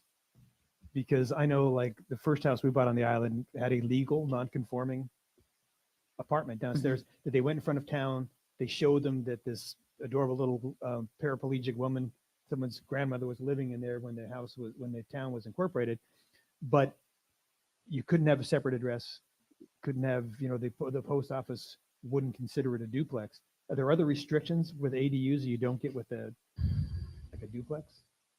I don't know that I could speak to that, how that is. I know that some of what we would consider accessory dwelling units or apartments, some of them have had separate water meters, some of them have had separate addresses, some of them have had separate utility, like total utilities.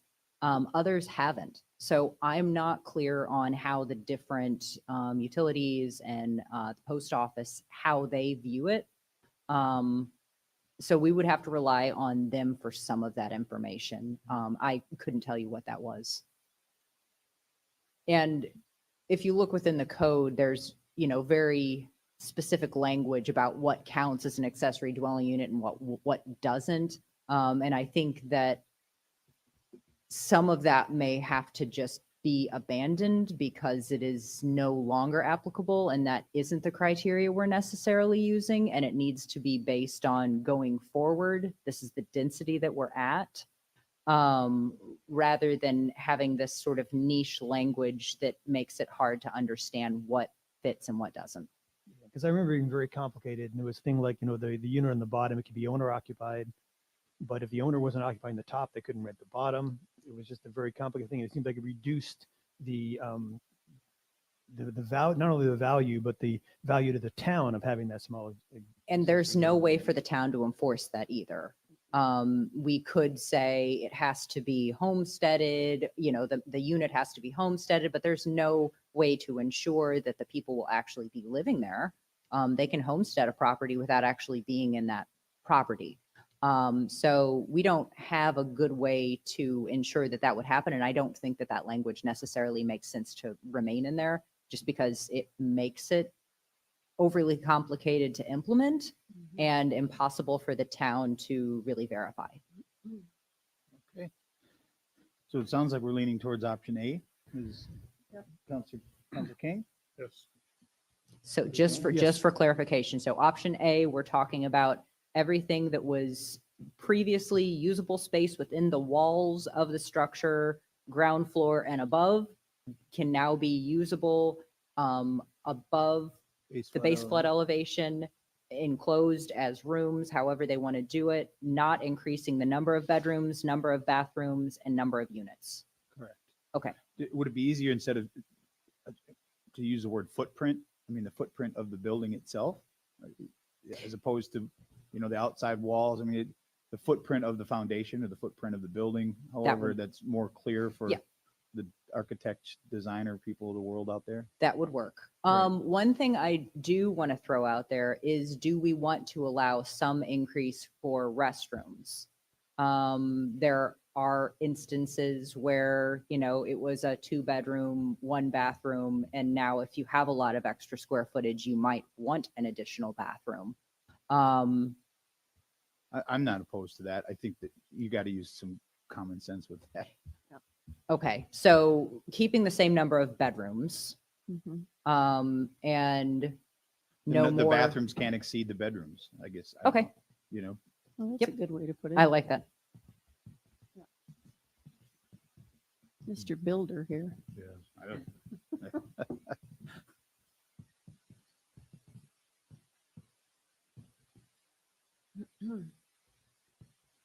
Any other questions for Sarah? Why don't you do math? It's a life philosophy. I like it. All right, thank No, you, she'd Sarah. rather work on all the detailed contracts and zoning and everything. I'll do math instead. Yeah, there you go. Thank you all. Thanks, Sarah. Agenda management. Is there anyone that would like to discuss, add, adjust? One thing I'd like to add is I would like to just is if we have any other proposals from people that we've heard about that would kind of like fiber, like the University of Florida, if we can just put it on the agenda where we look at all the different options and just come up with a path to move forward. Would that be what the Urban Land Institute is on here, or? Yes, that's what I was there. going to mention. Glad Councilor Beach brought it up. I've had conversations with them and we could set up another M&P meeting, but that they can come and present. One's free, one's there's a charge. So I mean, because I know there's someone else emailed me, another similar group, and I just think that, and I know that the town, the mayor has talked about the county, or is that the same thing as the Urban Land Institute? I think ULI was in conjunction with the county and basically focusing though on Old San Carlos, that corridor right through there though. That's what that one was, my understanding.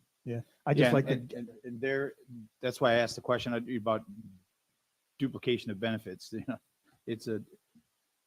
Seemed like they were more focused on not so much zoning and things like that Sarah and staff are already working on. They were more of a global, you tell us what you want the island to look like, and we could show you pictures of this is what it could look like based on talking to the community and talking to the council members and staff. And here's a picture, like it, you don't, you go back to the drawing board, you redo it. So it was more of maybe they need to come in so everybody can kind of hear what they had to say, because theirs was a little bit of a different tack than what they were just talking about, but essentially the end goal was the same. So it might be, and they have worked with the county before in the past, so it can't hurt to listen to them if we can get them to come in. And yeah, I think maybe as soon as possible, as soon as we can get them on an M&P, that would be okay. anything else? And then I just say, I'd like to see, soon after that, maybe we'll put it out that if anybody else has any ideas or been talking to somebody, to come forward so we can just get all our choices on the table and then make a decision. And like you said, it may be a hybrid thing. Councilor Woodson? Well, does that also combine then if you're looking at the urban land thing, the downtown district analysis? Is that kind of one and the same or not? I would think that, to me, they all seem like they're, They're I think kind of so. Yeah. combine those. Yes. And then I was just looking at the agenda here for 10/16. Yeah. With a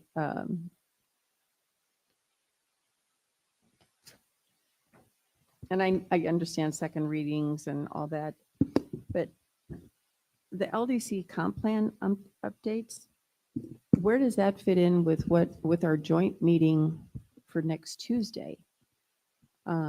Is that something that should be part of that, or how does that work? I had just leaned over to Amy and said, I don't know that that makes sense on that date. Correct. With the joint meeting the week before, I Right. think that's going to be entirely too soon. So let's not plan on that as a date for the Corradino group to come. Because I'm thinking that's a long conversation and presentation, and we need to have the other meeting. Yeah, so we need to have Correct. that joint meeting, and then we need to make any updates that are necessary before we try to do anything like that. So Okay. that one will move to whatever next date you decide is the right one. Okay. Yeah, and I understand, certainly from the length of the meeting, but I would certainly, I'd like to follow up the joint meeting with a conversation just within the council too. Because that's another thing I'd just like to see move along. Well, I agree with that too, Bill, but I'm just saying, I don't think there's enough time based on having that joint meeting and whatever we decide there. I don't think there's enough time for staff to even make. To make adjustments based Right, on what the right. input from the meeting. Well, joint meeting. I asked Becky this specifically to try to address, I think, what you're alluding at. Because it is a properly noticed meeting, the council could technically take a vote at that meeting on certain aspects if they needed to or wanted to. So if there's something that comes out of that joint meeting that we feel is important to make a decision on that day to allow staff to get working on it, we certainly are within our legal right to be able to do that. Yes. So then part of what I'm wondering is, and I don't know, is that presentation by Corradino, would that be part of our joint meeting? Or could it be part of our joint meeting or no? No, Corradino won't be at They won't be. That won't be at the joint meeting. Okay. It will be us going through some specific questions that we need to have covered so Okay. that we can provide feedback to Corradino.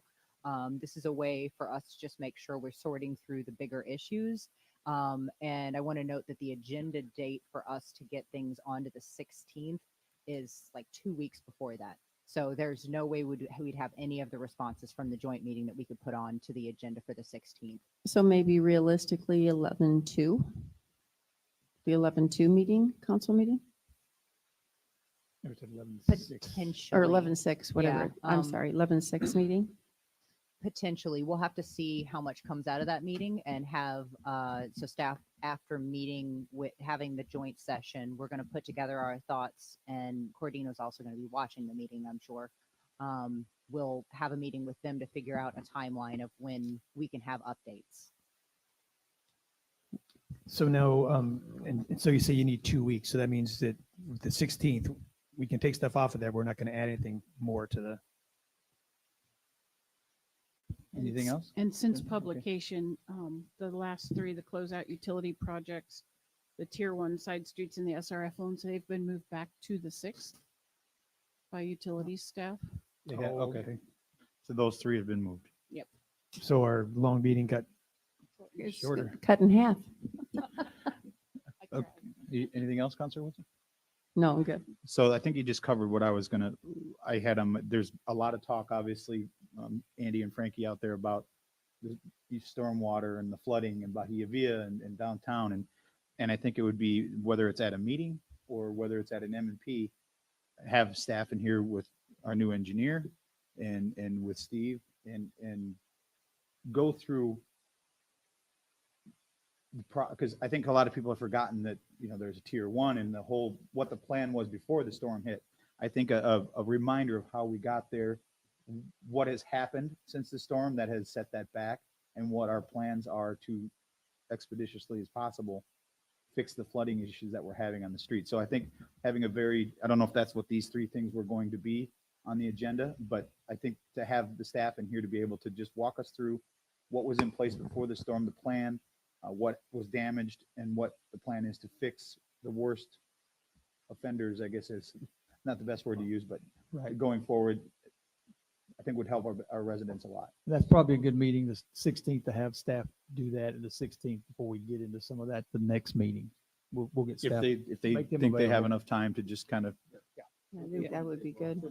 Yeah, and I think too, I think that's a great idea, Mr. Mayor. And I think too, if we could just, if staff could, as best as you can, give people a sense as to what the timeline is for each street, which ones come first, which ones are prioritized based upon, the significant issues that they face. So they have an expectation. We're still seeing pictures of Bahia Via. You can't walk through it's 4 days after the rain. They can't even walk through there yet.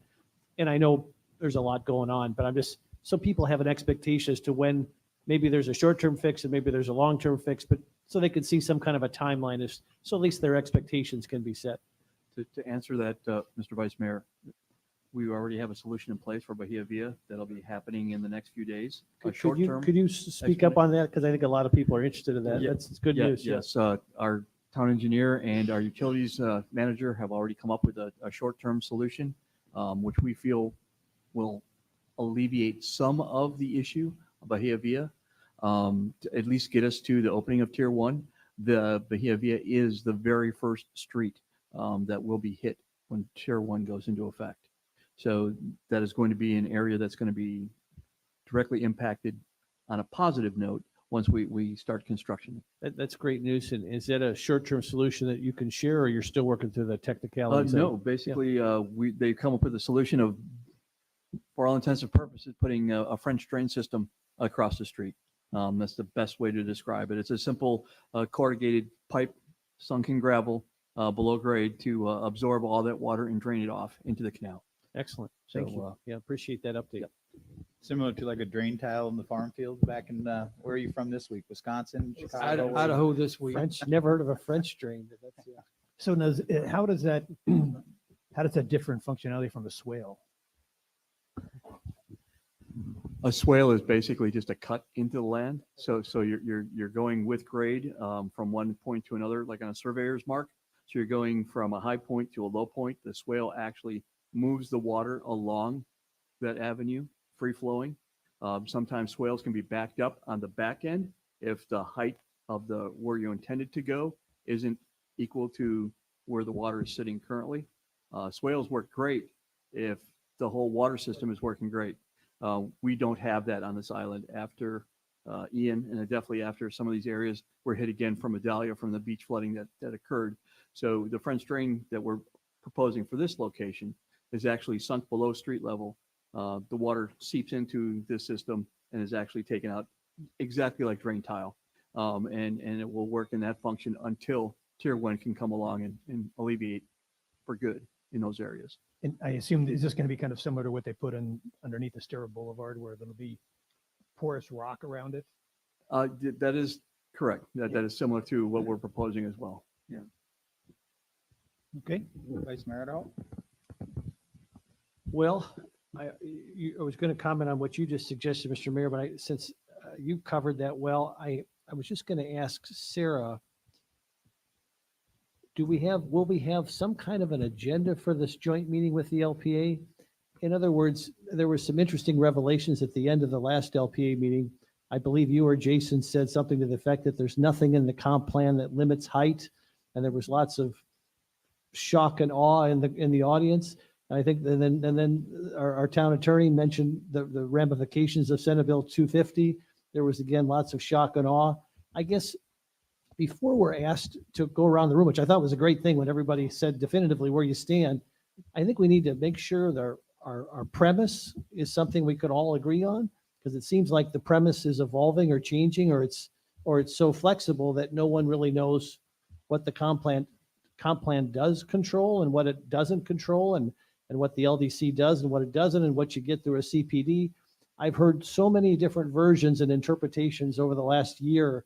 It's really difficult. I just want to make sure, I don't mind what the terms are. I just think we need to set the terms so we all know what we're talking about, A, and B, it would be great to see a future land use map.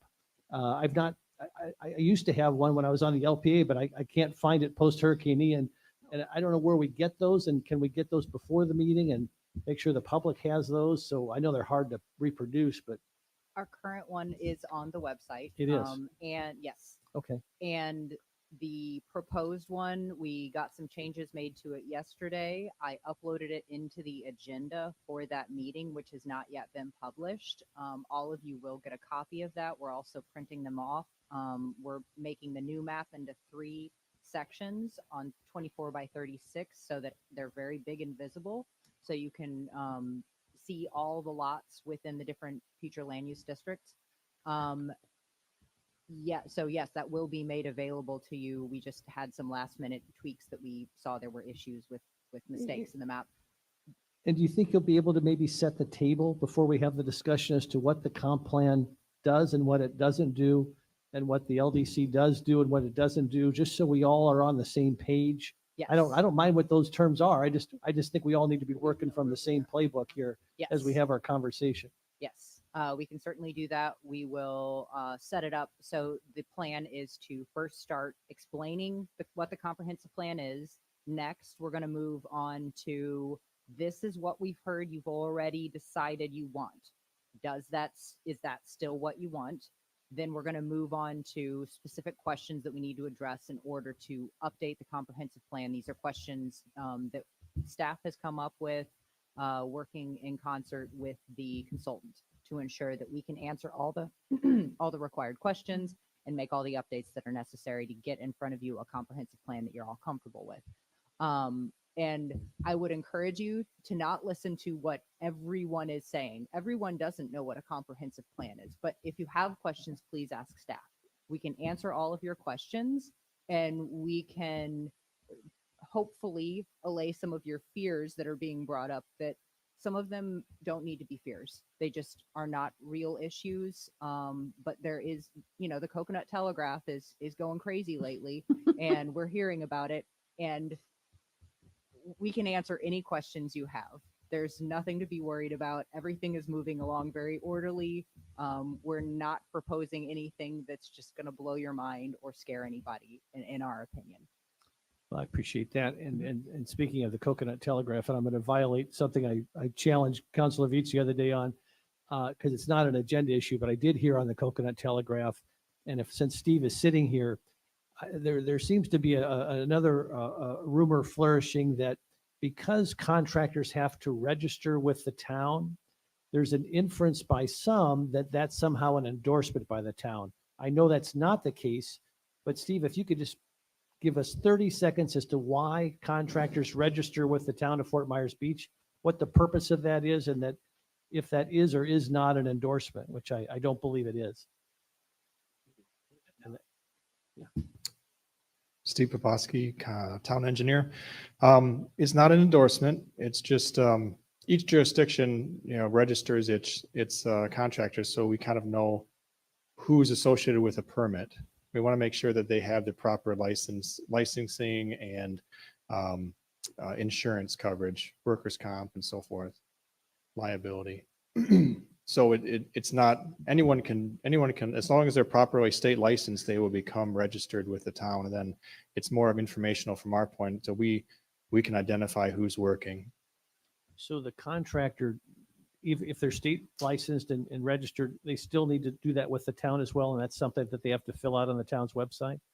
They essentially just send us the proof of their licensure and insurance to us. And that's the registration process. We add it into our permitting system.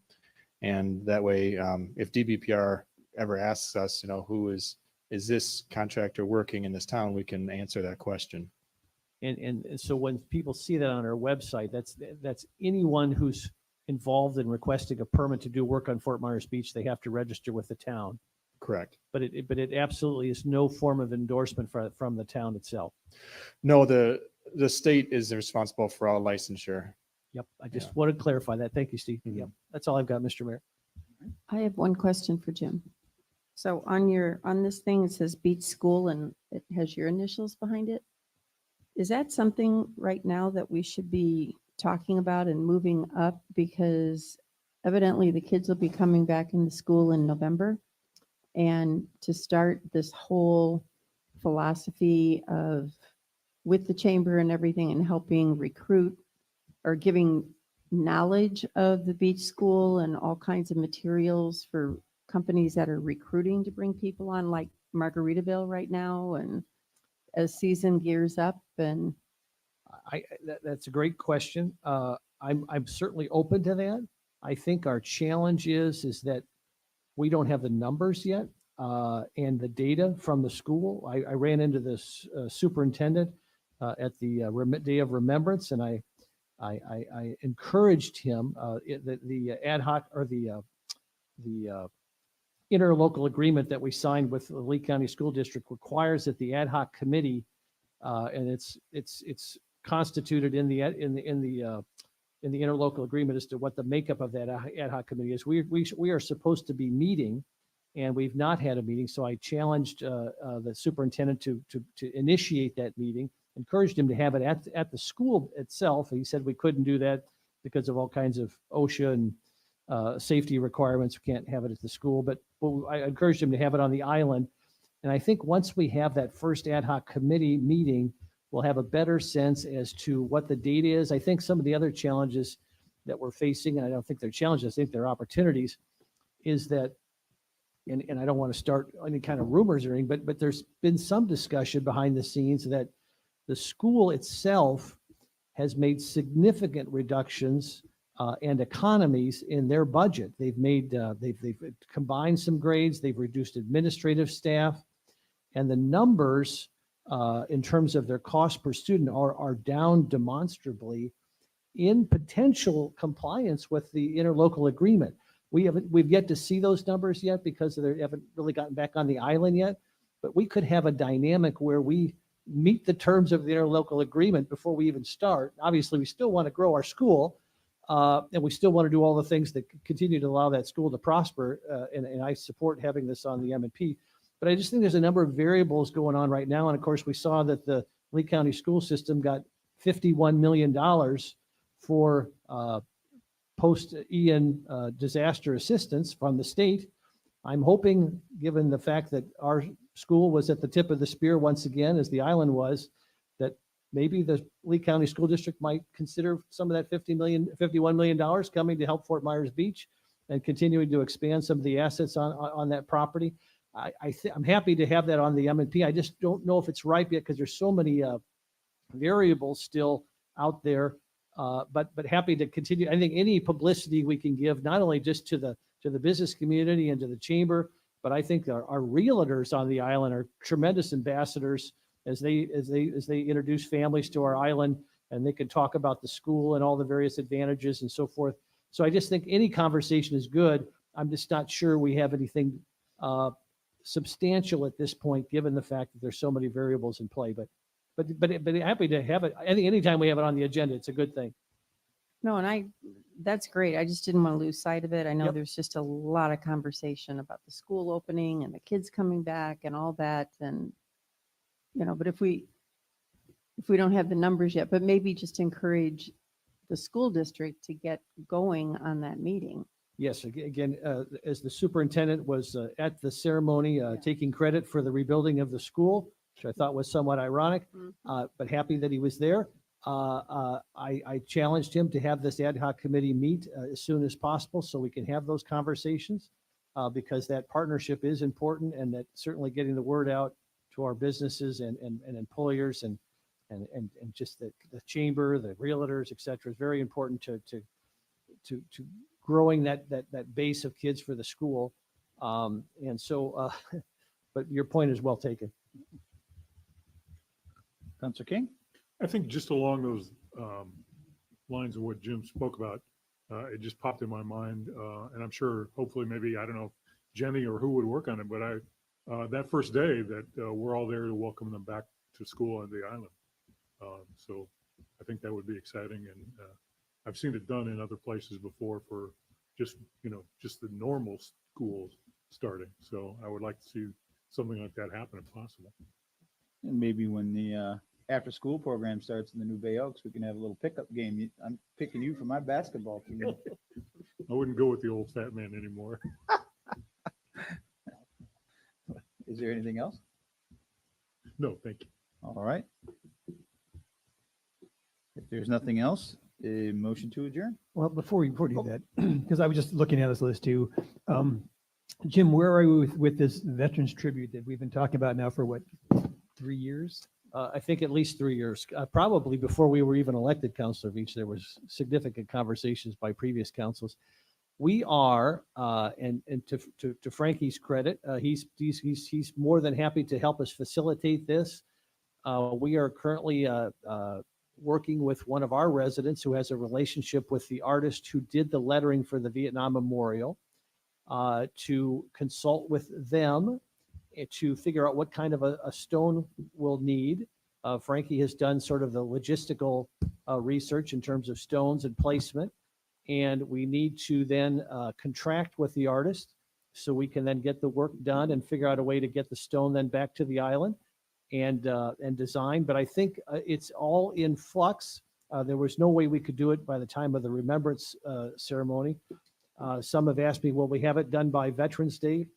And a lot of it just depends on what the artist has, what his availability is in terms of, what other projects he's working on. So it is still absolutely in process. I think the town manager and our director of operations have kindly found funding for it, so we don't have to worry about that piece of the puzzle. And so as soon as we know a little bit more, I'll be happy to share that. But it's a little bit in flux because we're sort of working on that agreement with the artist, and then the timing will flow from that. And again, for those who may not know, the monument itself then will be placed. There's already a place reserved for it at Bayside Park, and and then it will involve two quotes, one from former President Kennedy and one from former President Reagan, and both quotes are quotes that honor our veterans, and so a nice bipartisan tribute to those who have served. I look forward to seeing it. Veterans Day would be great, but I'm not sure. That's probably going to be tough. It's really tight. Yeah. Maybe Memorial Day. Yeah. If I may, I think I'd mentioned it to the vice mayor, it might be something to consider renaming the park to Bayside Veterans Memorial Park, something for you to consider, just a fitting tribute, I think. Very interesting idea. And we could do that in conjunction with Veterans Day. That's an easy one. I'd like to have that monument if we're going to rename it, I'd love to have the timing be together, but. Okay. Anything else? John? Move to adjourn. I'll second. Any other discussion? All those in favor signify by saying aye. Aye. Aye. Aye. Aye. Aye. Everybody else?